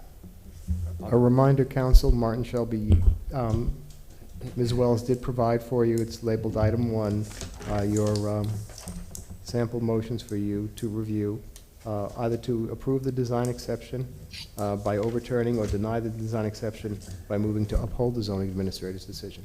I'll make a motion if somebody will help me fill in the Mr. extra. Charles, you recognize?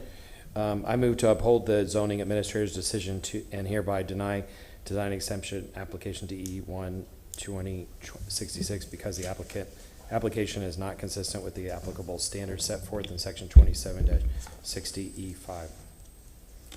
Anybody want to add in the? Mr. Carlson has moved it, Mr. Miranda has seconded. Roll call. Question on this. Question on the motion, Mr. Dingfellow, you're recognized. Thank you. Thank you, Mr. Carlson. Yeah, I think it's unfortunate, Mr. Murphy, as I look at the criteria of subsection 5, and that's what legal counsel has told us to do.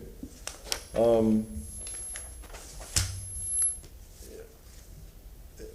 know, it's hard to see exactly how we could grant this. If I look at the criteria specifically marching through, paren A says that the exception does not interfere with the rights of others. Well, we've got at least one other across the street from you who would differ with that, and we have to pay attention to that. B, the exception provides a reasonable allowance of use under the specified circumstances of each application. I'm not really sure about that. The next one, that the exception achieves the general intent of this chapter in the Tampa Comprehensive Plan. And again, I think as stated by Mr. Cotton, in his review, which is part of what we're doing tonight, it doesn't appear that your project was consistent with the Chapter 27 or the Tampa Comprehensive Plan. And it's unfortunate that I think that's where we are, but I think that is where we are. Next one, D, that the exception is the minimal possible exception under specific circumstances. I'm not really sure how to analyze that. Section E says we could include conditions of approval as necessary, but I don't really see how that works here. F, the exception is consistent with any applicable specific plans in place for the subject property. Again, we've been told that there's been no permit issued, and we don't have any specific plans otherwise in our possession. Anyway, as I march through 5A through F, I don't really see how we can uphold your request and reverse the zoning administrator's request. So with that, I'll agree with Mr. Carlson. We've got a motion on the floor for denial. Mr. Carlson, second by Mr. Miranda. Roll call vote. Miranda. Yes. Vieira. Yes. Citro. Yes. Maniscalco. Yes. Dingfelder. Yes. Carlson. Yes. And Goods. Yes. Motion carried unanimously. Okay. Item number 2. Thank you for your time. I just feel sorry for all the other folks out there that, have installed product that obviously does not meet the code as well. So, thank you very much. Thank you, sir. Item number 2.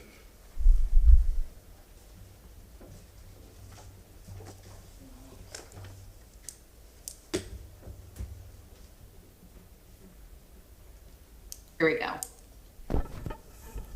Thank you, Mr. Chairman, members of City Council. For the record, I'm Kate Wells, Chief Assistant City Attorney.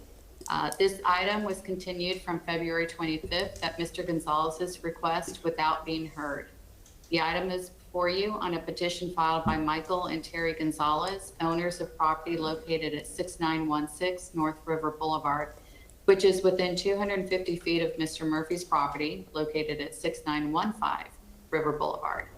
Mr. and Mrs. Gonzalez are seeking review of the Natural Resources Coordinator's decision approving the design exception filed by Mr. Murphy seeking relief from Section 27-286 with respect to wetlands, protection, and buffer. As I mentioned in the prior hearing earlier today, Council was provided with a copy of the hearing procedures for today's review, as well as sample motions. In addition, you have been provided with a copy of the review criteria in Section 27-60, subsection E5. Similar to the process followed for item number 1, City Council will apply a de novo standard of review, and your decision is not limited to the record created by the Natural Resources Coordinator. Instead, you can take public testimony, accept new evidence, and make a decision based upon the application meeting the criteria in Section 27-60, subsection E5. Eric Cotton will provide an overview of the relief requested in the application and the basis for the city's decision.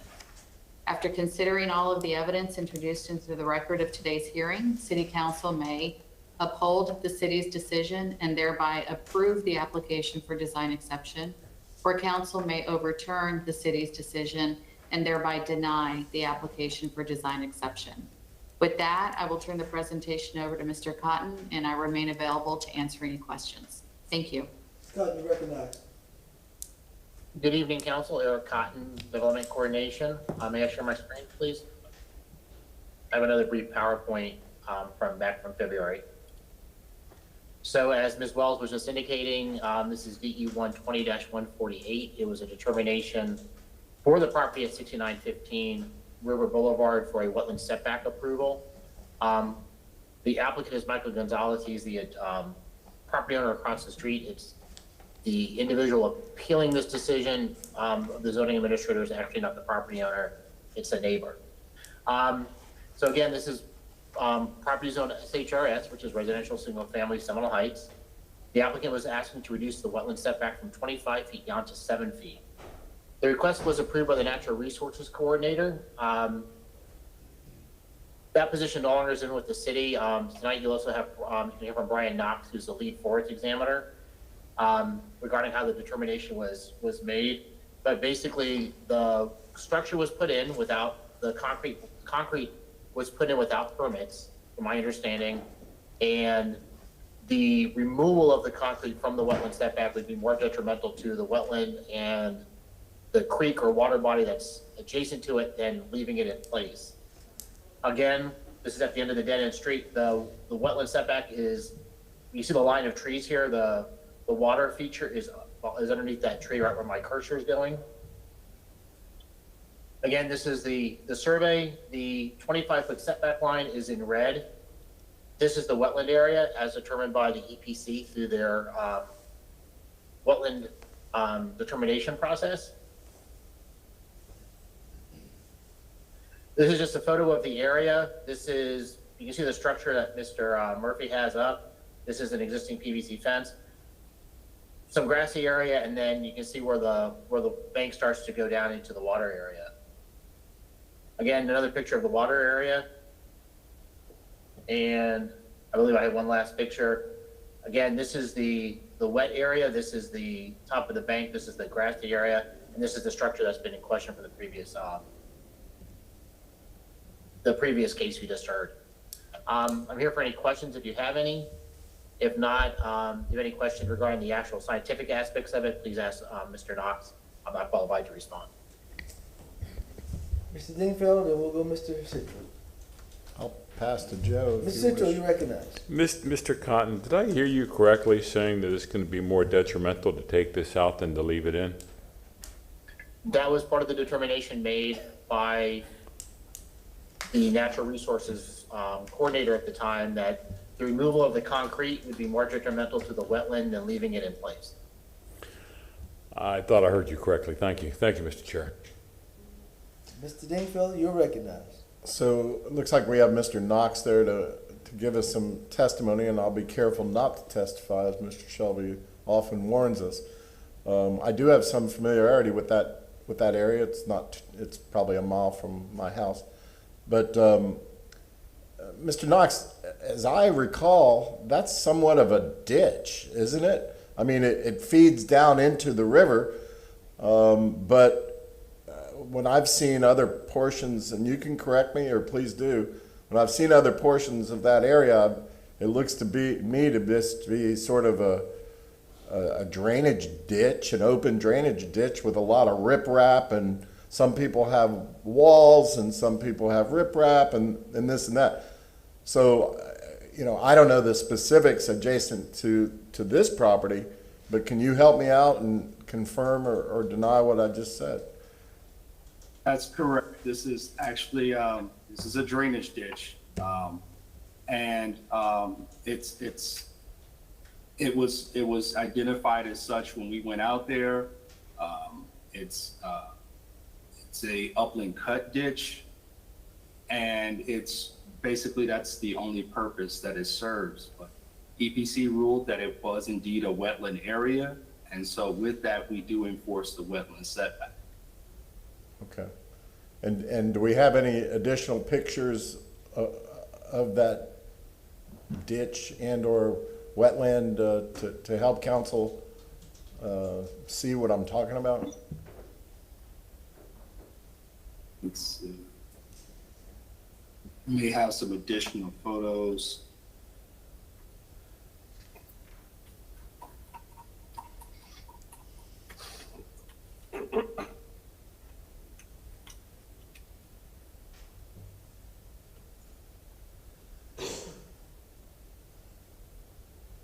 I guess I just didn't want council to be thinking that we're talking about Eulalie Springs or something like that, No, so. you see that's a ditch. That does go south a long way. Let's see if I can share the screen here.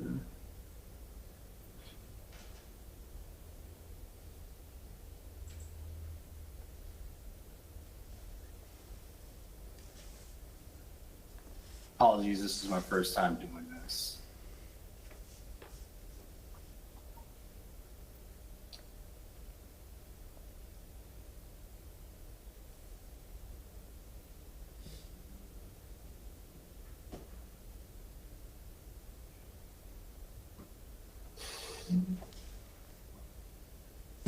Ready? I am not sure what you can see at this time. But We got your screen. okay, so that's Brian, this is Kate. We can see part of the letter, but no photographs, if that's what you're trying to show. okay. Is that? Can you see it now? Yep. Yep. Okay. So this is the northeast view of the ditch. This is the east view. And this is the north view, the picture that we saw earlier.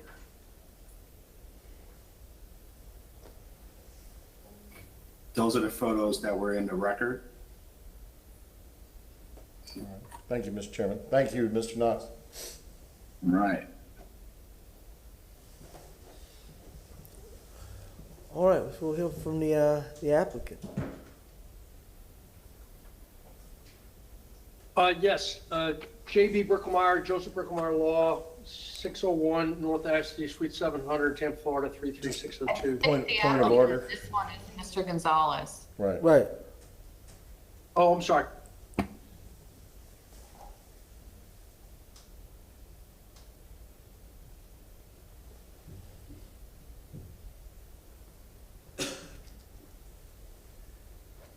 Good evening again, Council. Darrell McAteer, Phelps Dunbar LLP, 100 South Ashley Drive, Tampa. I have been sworn, and apologies in the last hearing. I'm used to my red, yellow, and lights, and having these two hearings mashed together. I my rebuttal time I was a little too slow on that. So I will keep a good cadence on this. It sounds like we're gonna have a bit of a battle of nouns amongst other things, between ditch and creek, but we'll get to that in due time. I still have to roll through the same criteria govern this case that govern the last one, which are the applicable section 2760 city code criteria. That's also in the letter that was dispositive in this case. It rendered the approval for the decision for Mr. Murphy.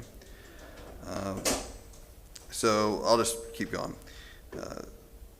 First criteria, that the exception neither interferes with the rights of others as provided in this chapter, nor is injurious to the public health, safety, or general welfare. As stated further, the allowed 18-foot encroachment, this is not some small encroachment into this wetland setback area.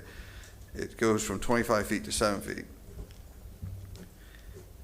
into the wetland setback in the form of a concrete pad. We've already disposed of the carport structure. Threatens a spring-fed creek, and we're going to show you the springs here in a minute in a video, which feed directly into the Hillsborough River and double as an important source of drainage in the neighborhood and is inconsistent with every city law and policy governing the site. The exception, factor B, that the exception provides a reasonable allowance of use under the specified circumstances of each application and, well, this is a self-imposed condition. There is no reasonable allowance of a use that results in an 18-foot incursion into the wetland setback and threatens a delineated wetland and drainage area that is protected by code provisions followed by other members of the neighborhood. C, the exception achieves the general intent of this chapter and the Tampa Comprehensive Plan. Well, it doesn't. Comprehensive Plan states in its introduction on page 8, in successful city building, everything is interconnected in context to everything else. A comprehensive plan is supposed to be a general guide to do just that. One component of the plan cannot be viewed singularly without taking all facets of the plan into consideration. That is the nature and intent of a comprehensive plan. To that end, I believe that that the grant of this design exception violated land use policy 1.2.3 that relate to new buildings and development to the context of the neighborhood and community, which is a wetland natural area with the river and a creek, which will show you that. 1.2.16, promote physical environments of the highest quality, which emphasize the special identity of each city's neighborhoods. The special identity of this neighborhood, Seminole Heights, going back to when my father was born there in 1932, has been the Hillsborough River. And this is a threat to a tributary to the Hillsborough River, to a creek, a spring-fed creek that feeds the Hillsborough River, and that is inconsistent with the comp plan. Ensure that the zoning code reinforces quality urban design as it relates to the context of the area. We don't have quality urban design when you have a situation where you have two driveways, half of one is ordered removed, it is removed and mulch is installed, but the pad underneath the carport was not removed. And there was no erosion, there's been no testimony, and there won't be any testimony of any erosive damage from removing that second driveway, which we'll get to that in a moment. But your quality urban design is not two driveways into a house and removing 1/4 of the driveways. The entire driveway needs to be removed, including the part that was conveniently covered by the carport. And finally, environmental policy 1.17.1, wetlands and uplands with significant wildlife habitat or unique environmental features such as springs or sinkholes shall be preserved through permitting processes and public education programs and balanced with other areas of overriding public interest. And I do point to the word spring in that. So then moving back to the criteria. D, that the exception is the minimum possible exception under specific circumstances. 18 feet encroachment, going from 25 feet to 7 with a concrete pad when most of it's already been removed anyway without any damage. I don't see how that's a minimum possible exception. And remember, he has to hit all of these. These are not ors, these are ands. The approval of the exception of standards includes conditions of approval as necessary to ensure that the adjustment granted does not constitute a grant of special privileges, inconsistent with the limitations upon other properties in the vicinity and within the same zoning district. The conditions of approval were partly based on a purported statement by the Hillsborough County EPC regarding stability of the wetland area, and the EPC didn't opine on that at all. So I thought Mr. Knox, and he had told me that he was going to state that, but I'm going to put Mr. Adam Schiffer's email from the county up, and he will say the EPC did not delineate the wetland line as previously provided. Beyond the wetland determination, I hope you can read this, beyond the wetland delineation performed by EPC, it will be necessary for you to work with the City of Tampa staff, this is an email to my client, Mr. Gonzalez, to determine why, on what basis the quoted statements were made in the manner in which they were provided. EPC, the county never came in and said anything other than there's a delineated wetland in the area and they were out. So that part of the approval letter is inaccurate. All right. So pre-demolition of the first driveway. Let's take the number off here. The area that you saw mulched in Mr. Cotton's and Mr. Knox's presentation is right here. That's gone. That was removed and replaced with mulch. There has been no testimony, and there won't be any testimony, that that has caused any damage to the water feature to this creek next door, adjacent to the property. They just don't want to remove the rest of it. Mr. Murphy was cited by code enforcement on May 19th, 2019 for the illegal second driveway, and that's why it was removed.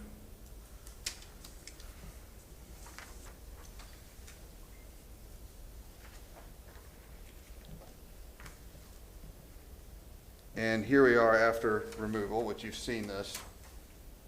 There's the mulch. And it's been stable. There's been no testimony that it hasn't been a stable feature, that there's been any damage to the water feature at all.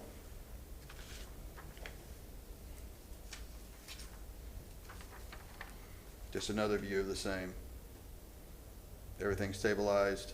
It can be done, if it can be done up here, it can certainly be done back here, and that concrete pad can be removed without any damage to the water feature. Mr. Mateer, put that photo back up. Sure. The one with the arrows, sir? Yeah, one you just had up. Okay. That's the ditch below, correct? Or creek, or however you want to call it, correct? Yeah, I know we're in a bit of battle of nouns here, but that's why I'm That's the using wall, water right? feature. Yes, sir, that's the water. And that's the creek, correct? On this side, you can see it, you can actually see it reflecting, but, so it's there. And you've got St. Augustine along the side here, St. Augustine grass. And then here's the mulch where the former driveway was, he was forced to remove due to a citation. Okay, thank you, sir. Okay.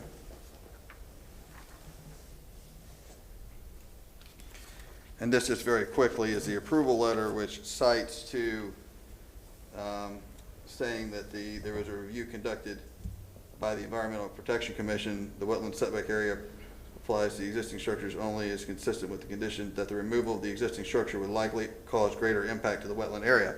EPC never made that finding. They never made a finding that removal of the concrete pad underneath the carport that we just disposed of in the last hearing, it was going to cause any damage to this wetland area. Interestingly enough, they do think it's a wetland and not a ditch. So it's more than just a drainage ditch, certainly to the EPC. They've made that statement.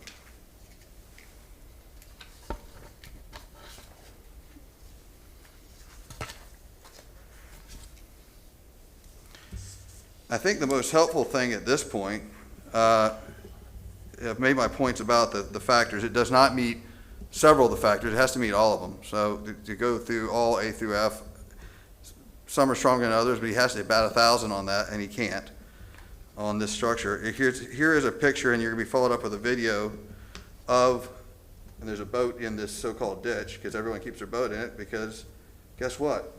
There's a boiling spring in this thing. And I know that's hard to see in a picture, but we're going to play a video for you that will do it. And I will see if Mr. Gonzalez wants to come up. I'll change the input to 3, and hopefully this will work.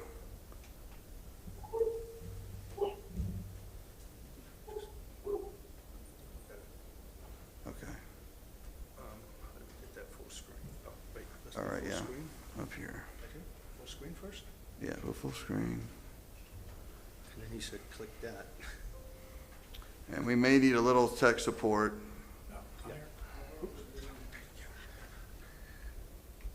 Okay. And then hit space to play it. So as you can see in this video, which was taken at the same time as the picture that I showed earlier, in this video, all of these documents of record, there's a flowing spring there. This is not just some, I'm sure it has been altered over the years, but before there were environmental regulations that were as specific as they are now. But this is not just some drainage ditch for the city of Tampa. This is a tidal feature ditch that, yes, it rises and falls with the tide, as does the river, but it has a flowing spring in it. It actually has more than one flowing spring, and Mr. Gonzalez can speak to that personally because he lives there. But we've got one on video, and let Mr. Gonzalez, if you would just speak to any remaining, do you know of any other Yes, water features within the ditch? Yes, all the way up to the end, it's springs. But what's happened. Go ahead and is- introduce yourself with your address. Michael Gonzalez, 6916 North River Boulevard, and I've been sworn in. And so the ditch, the creek, as you get closer to the river, well, those houses have the seawall, so there's no erosion. The further you go away from the two houses on the river, well, these structures that they built, what's happened is there's been erosion, so now the seawalls have collapsed in, and the creek back there is starting to close in on top of itself. There's still springs all along the middle that flows out, but it's starting to collapse because of these accessory structures that are not directing the water flow, away from the sides of the creek wall. And that's, what's happening here. I have some other videos that I can show on my phone if I can use the Elmo. You'll see manatees all the way up at the end of the creek. You can see a school of maybe 100 jacks feeding. There's an otter that lives in there, an alligator. This is no way a ditch. It's completely, a vibrant aquatic addition to our community, and it feeds directly into the Hillsborough River, and we're just trying to preserve it. The house I'm in was my grandparents. So that ditch, before all this happened, it was like it looks in this picture all the way back. When these people added all this, that's what's happening. If nothing's done now, it's going to continue to close in. And, so we're just trying to help prevent that so that the beauty and the preservation is there for my grandkids when hopefully they take over the house. And I just want to close with the point in the comprehensive plan that there is a duty to protect natural features. And I think part of the noun fight, as I've labeled it, my words, over this is, I picked up on the fact that, Mr. Knox used the word ditch, and he's got us using it, he's got everybody using it. It's good argument, it's kind of good lawyering, I congratulate him on it, but it's not a ditch. It's an altered creek with flowing springs in the base of it. It has interaction with wildlife, those photos are of record. And, as Mr. Gonzalez said, if this is allowed to continue, and that, especially with the carport now being taken off, that impermeable pad's gonna stay there. You're going to have erosion off that pad and collapse the side of this creek. It didn't happen where the mulch was put because they took out the concrete pad. The mulch absorbs the water, it's permeable, it goes into the ground.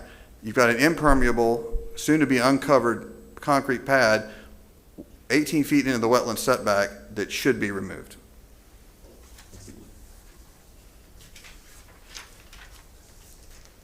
And of course, that pad is not pitched to the house. Everybody knows you pitch it away from the house. I know.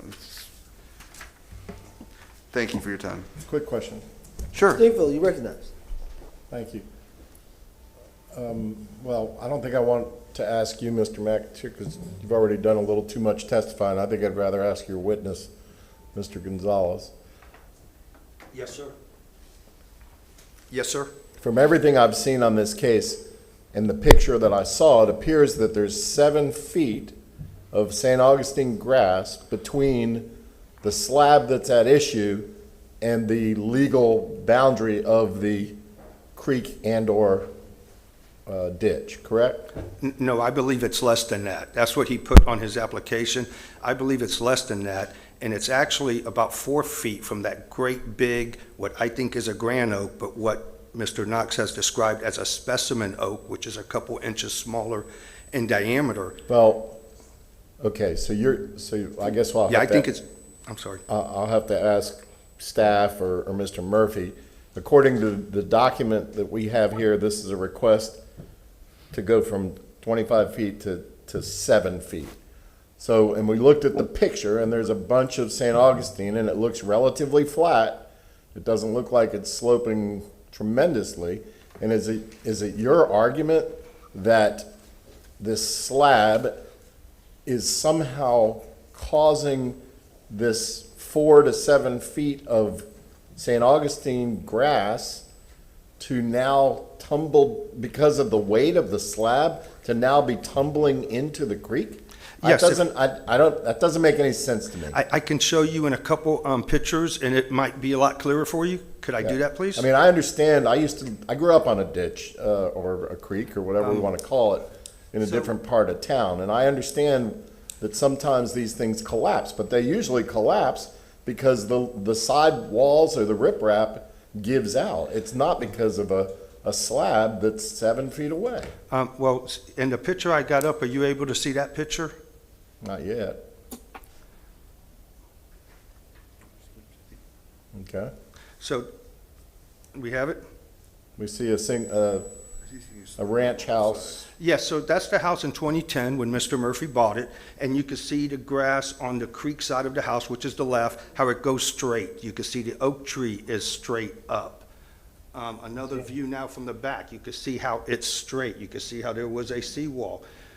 So now, after the structure is put in, before the structure was just concrete, it's this large concrete slab that of course, it's not going to pitch through the house. It's going to pitch away from the house. And in these pictures here where the arrows are, you can see how this is no longer flat. This is almost at a 45-degree angle now, which in 2010, before the illegal construction, it was at a 90-degree angle. So you can see it in that picture. You can see how it's rounded here and how a palm tree that was cut down rolled down into the creek. And even more importantly, at low tide, winter is when it's really low like this, and people could say it's a ditch. Any other time, winter, low tide, this has water in it constantly. But you can see in this picture with these arrows, how because of the erosion to the right, the creek, instead of going straight, you can see it get diverted to the left and then straighten back up. That's all where the illegal construction is coming from. Well, let me ask Mr. Knox, who is our expert, the same question. Mr. Knox, are you still there? Yes, sir, I am. Okay, so let's just hold that picture right there, right now. I know a slab can have some detrimental effects on an adjacent waterway, but can a slab have erosive effects on that adjacent waterway, if it's 7 feet away? I can't see the picture, but I can say that a slab okay, there we go. So I can say that the slab doesn't necessarily have any impact to this ditch area. Also, there's vegetation running along here that if there was any sort of runoff, it's getting filtered by that as well. So there's two factors of filtration that I'm looking at that says this is not an issue for natural resources. Thank you, Mr. Knox. Mr. Shelby, a point of order. Am I allowed to ask Mr. Knox a question to follow up to that statement? I think maybe the rebuttal. Is that Mr. McAteer? So I should wait for rebuttal on that? Oh, there you are up there. I can't hear you. At this point in time, I guess rebuttal would be appropriate. He'll have plenty of time in rebuttal, Yeah. Mr. Chairman. Yeah, if you need more time, then you have that opportunity. It's a 10-second question back, and I'll follow whatever procedure you're following at this point. Mr. Chairman, Mrs. Knox, go ahead and ask this question. You've already got it. Go ahead and ask the question. All right, so my question is simply this. Mr. Knox, is a concrete slab permeable or impermeable? Can water get through the ground, or does it run off of it? It's impermeable. Is mulch permeable or impermeable? Permeable. Water goes into the ground when it rains on mulch. Yeah. That's all I needed to ask you.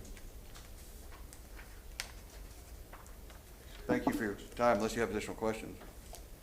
Any additional questions, gentlemen? Do we have, anyone on the second floor to speak on this item, or? Mr. Gonzalez must be there, or Mr. Bricklemeyer. Mr. Murphy's going to come up. Murphy. Very confusing. I also have my attorney, Mr. Wickermeyer, somewhere out there. Yep. And if I could share my screen, please, I'll try to pick the right one this time.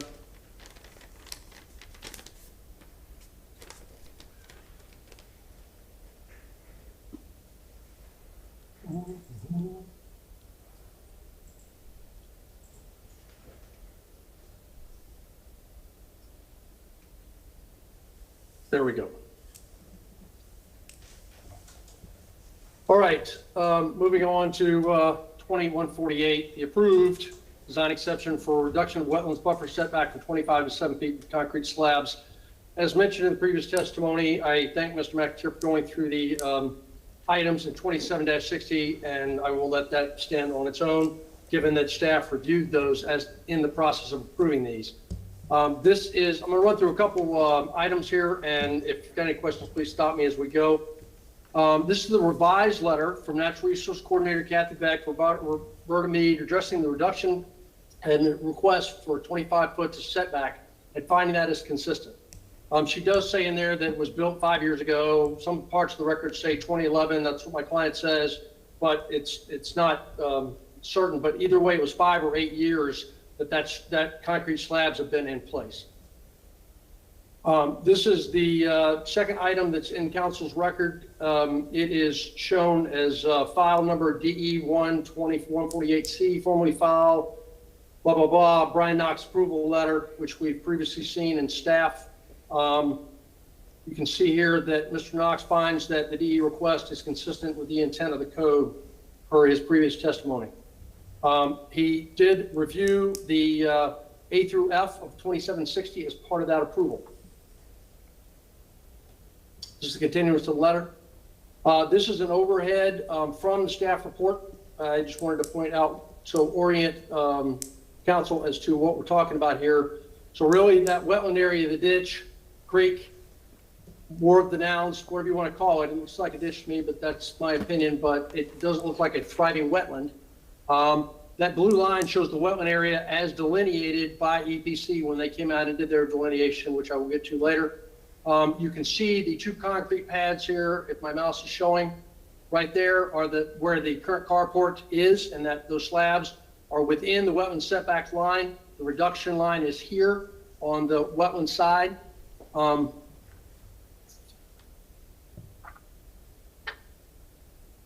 This is the EPC review letter for EPC review 68658. Approximate wetland and other surface water delineation for the Joseph Murphy property as stipulated elsewhere in the record.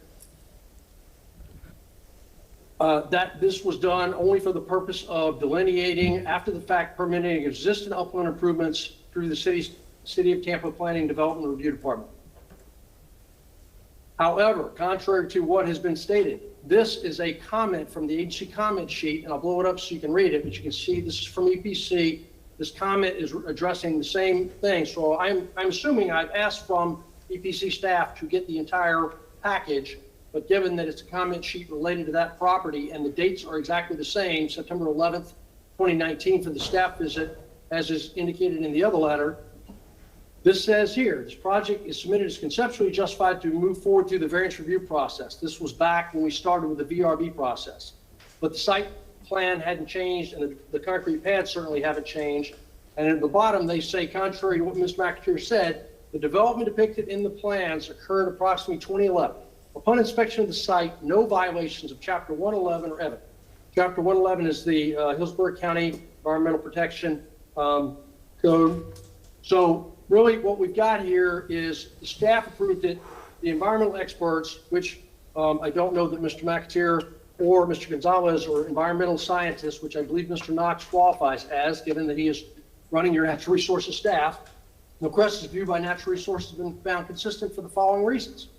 It's consistent with the intent of the code in this specific instance.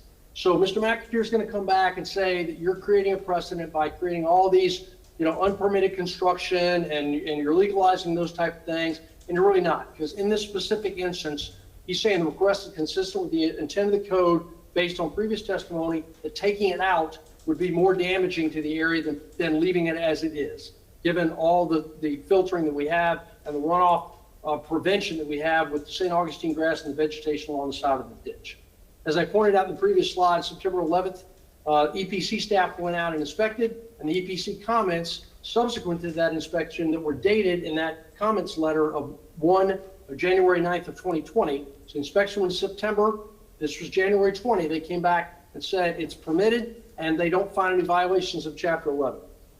And so while I appreciate Mr. Gonzalez and his legal counsel have done an admirable job of obfuscating, providing extraordinary amount of material for everybody to sort through as I have gone through it, determining what's factual or pertinent. He provides some pictures in that stuff that doesn't show what it purports to show of erosion or those kind of things. So really the staff has found, based on their scientific review and multiple staff visits, which is also in the record by natural resources out there, and EPC finding that no violations of Chapter 111 are evident. And based on that, I would request that the council consider validating the staff's finding and approving this. And I don't know if Mr. Murphy has anything to add or not. I do have a couple items. First of all, the ditch. I have an overhead here of the ditch. And as you can see, this is at low tide. If this was a spring-fed river or creek or whatever, you'd see substantial flow from the ditch. There's only two sources of water that really hit the ditch. One is an outflow from a koi pond in the residence behind me, and a 24-inch storm drain pipe that comes down Ola, the street over. Those are the only two sources of water that really supply the ditch at low tide. Now, they mentioned a spring, and I wish I had Mr. Gonzalez's, but the boat that he was showing is actually at the mouth of the ditch, and is sitting at low tide in the muck. And then he shows the spring head, and the spring head is actually at the corner of his property in the river. He's done such a good job at focusing in on those two items that he doesn't blow it out and show exactly where the spring head is, nor where that boat is. That boat is actually next to the house on the river, just adjacent to his house. And this is Mr. Gonzalez's house here. And as you can see, he's got riprap on one part of his embankment, and he also has some concrete. Out at the riprap side, next to the river, that's where the spring head is. You can also see it boiling up right there in that picture. It's a clear, bluer part of the water. That is the spring head. Secondly, he talks about runoff. Hold 1 sec. Can I ask you a question on that picture, Mr. Chairman? Certainly, yes. Ms. Dean, for the record. Okay, so just for clarity, the petitioner in this, let's see, Michael Gonzalez, who testified to us earlier, 6915 North River Boulevard. Correct. That's his house, that green house with white windows. That is correct. That's his house. And that's his concrete with patio furniture immediately adjacent to the creek? That is correct.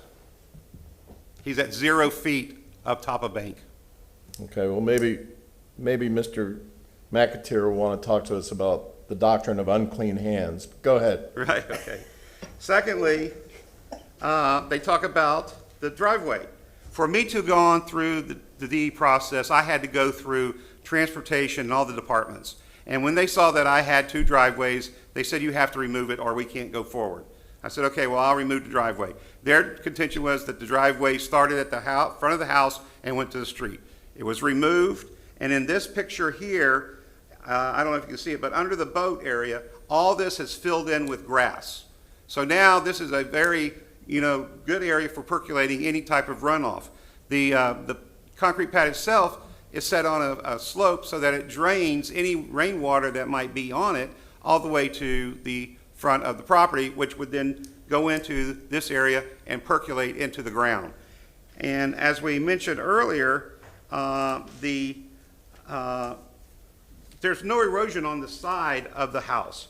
And here's another picture of it, and as, like you said, 7 feet, and it's 7.5 feet, and it was measured by EPC, and all this is grass, and there's no erosion.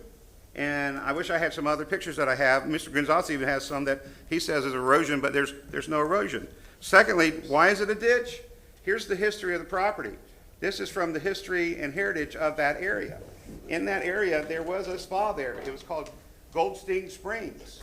And this is what and where our houses are built. And nowhere on here do you see a creek. It was all dug in because the developer wanted to create waterfront property for the homes in that area. When he went in there and started digging, hit limestone, which is basically you cannot mine, and it ended up that he sold them all off, including all these pools were filled in, and Mr. Gonzalez's property is on that furthest Can you pool. load it? Mine is on the third, and in the middle there is actually where the street is currently. But there's no creek anywhere in this picture on the north or the south side of the pools. And right here, in this little space right here, is basically where the spring that Mr. Gonzalez says is located in the river, at that location right there. And this is the history of the area. So the ditch is a ditch. I spoke to Hillsborough County ditch cleaning, whatever that department is, and I also talked to Tampa Stormwater. This ditch is not even on their radar. It's not on any of their plans. There are no easements. I own literally to the middle of the creek, and on the other side, I say ditch, and on the other side, that neighbor owns to the middle of the ditch. There's no clean out easements, no utility easements, no water drainage easements, nothing. It was never platted as such. And I just wanted to bring that up, that, they're doing a good job at depicting that there's all this environmental issue that's going on, but it's not. It's very stable. There's no erosion, and that's been shown by Mr. Knox and even by the EBC department, and also by the Stormwater Department and Hillsborough Ditch Remediation Department. Okay. Unless there's some questions that you may have. No questions. I guess we'll go back to Mr. Gonzalez and Mr. Matias. We can bring this thing in for a landing. Okay.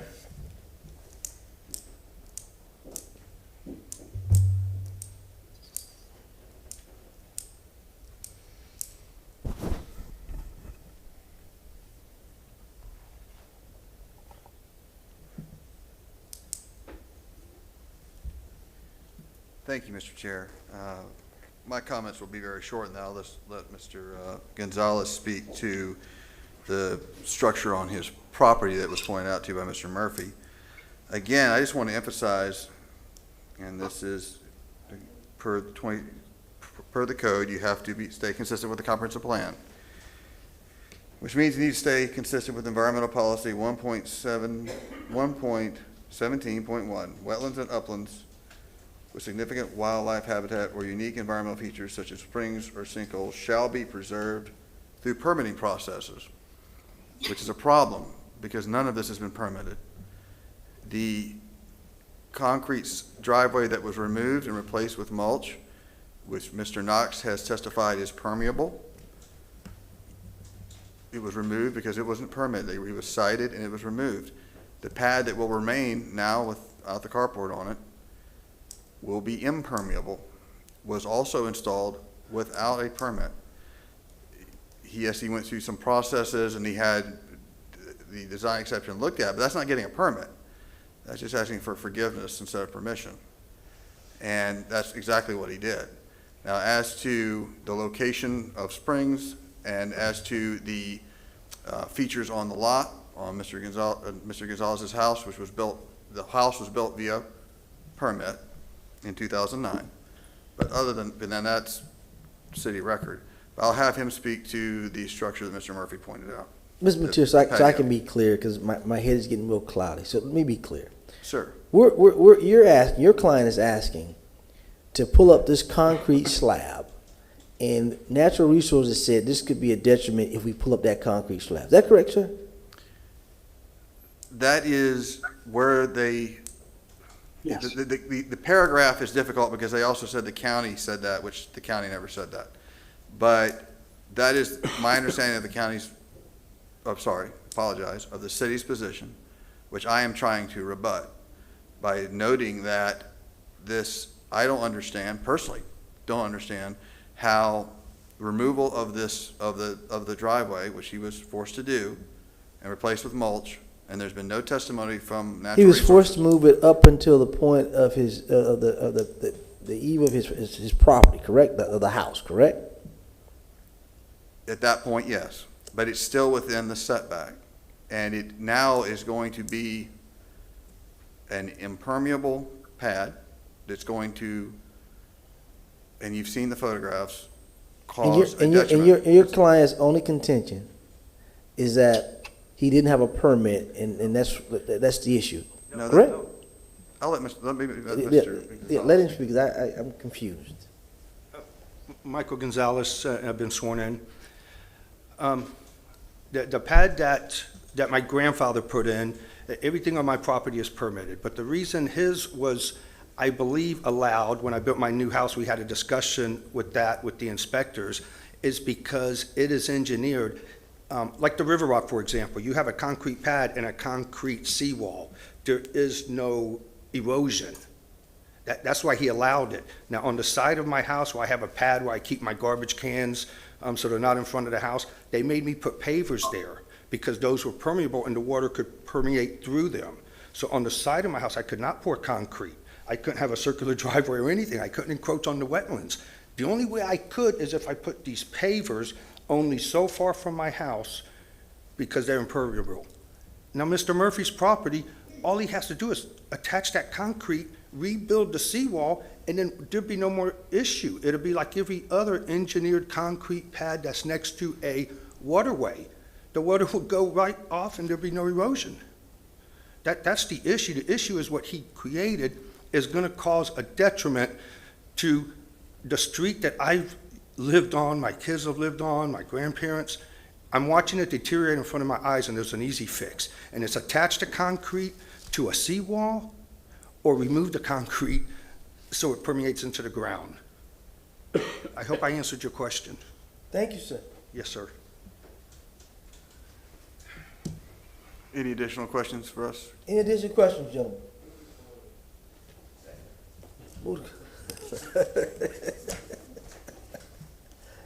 No additional questions. I heard a move to close by Mr. Maniscalco.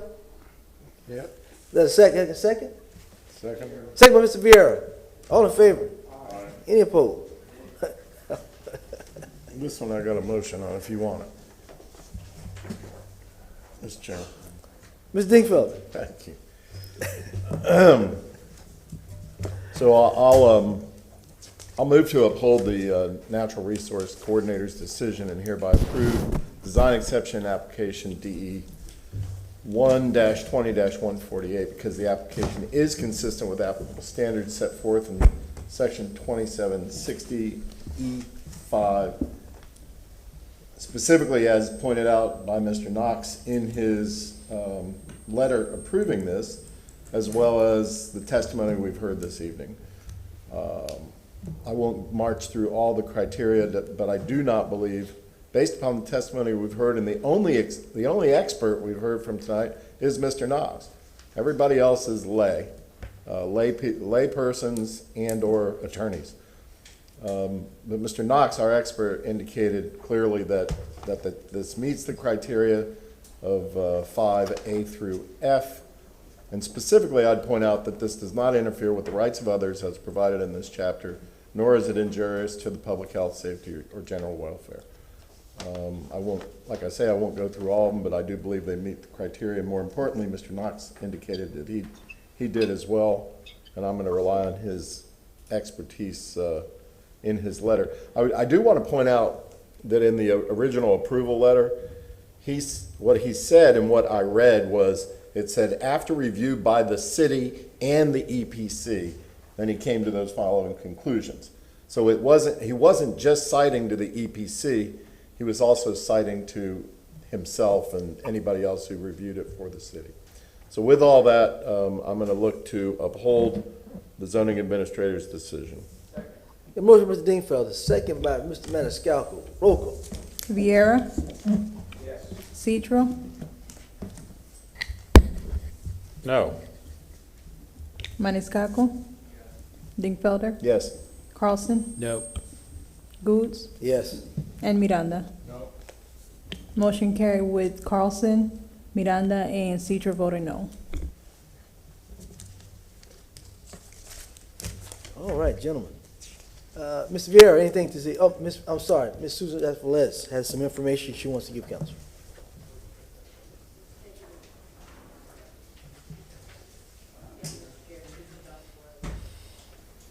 Senior Assistant City Attorney. I did, gentlemen, just want to take a couple minutes of your time this evening since we have an AB night. I sent a memo to council dated May 25th regarding new legislation that was passed in this past session and signed by the governor 2 weeks ago that permanently allows now a continuation of a situation that was created when the governor issued an executive order during the early days of the COVID pandemic that allowed restaurants to sell and deliver alcoholic beverages if that was accompanied by a sale of food.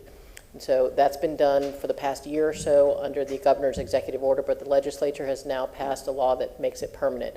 And so as you're aware, when you adopt alcoholic beverage ordinances, you do specify whether consumption is for on-premises or off-premises package sales. And so there may be an impact to some code provisions, and I will be working with your development and growth management staff to determine what the best avenue is for any changes that might need to take place as a result of this new legislation. So I did just want to verbally review kind of the memo and let you know that I'm happy to answer any questions if you might have them, and we'll be coming back to you with an update after I meet with staff. I do have an initial meeting with staff on tomorrow.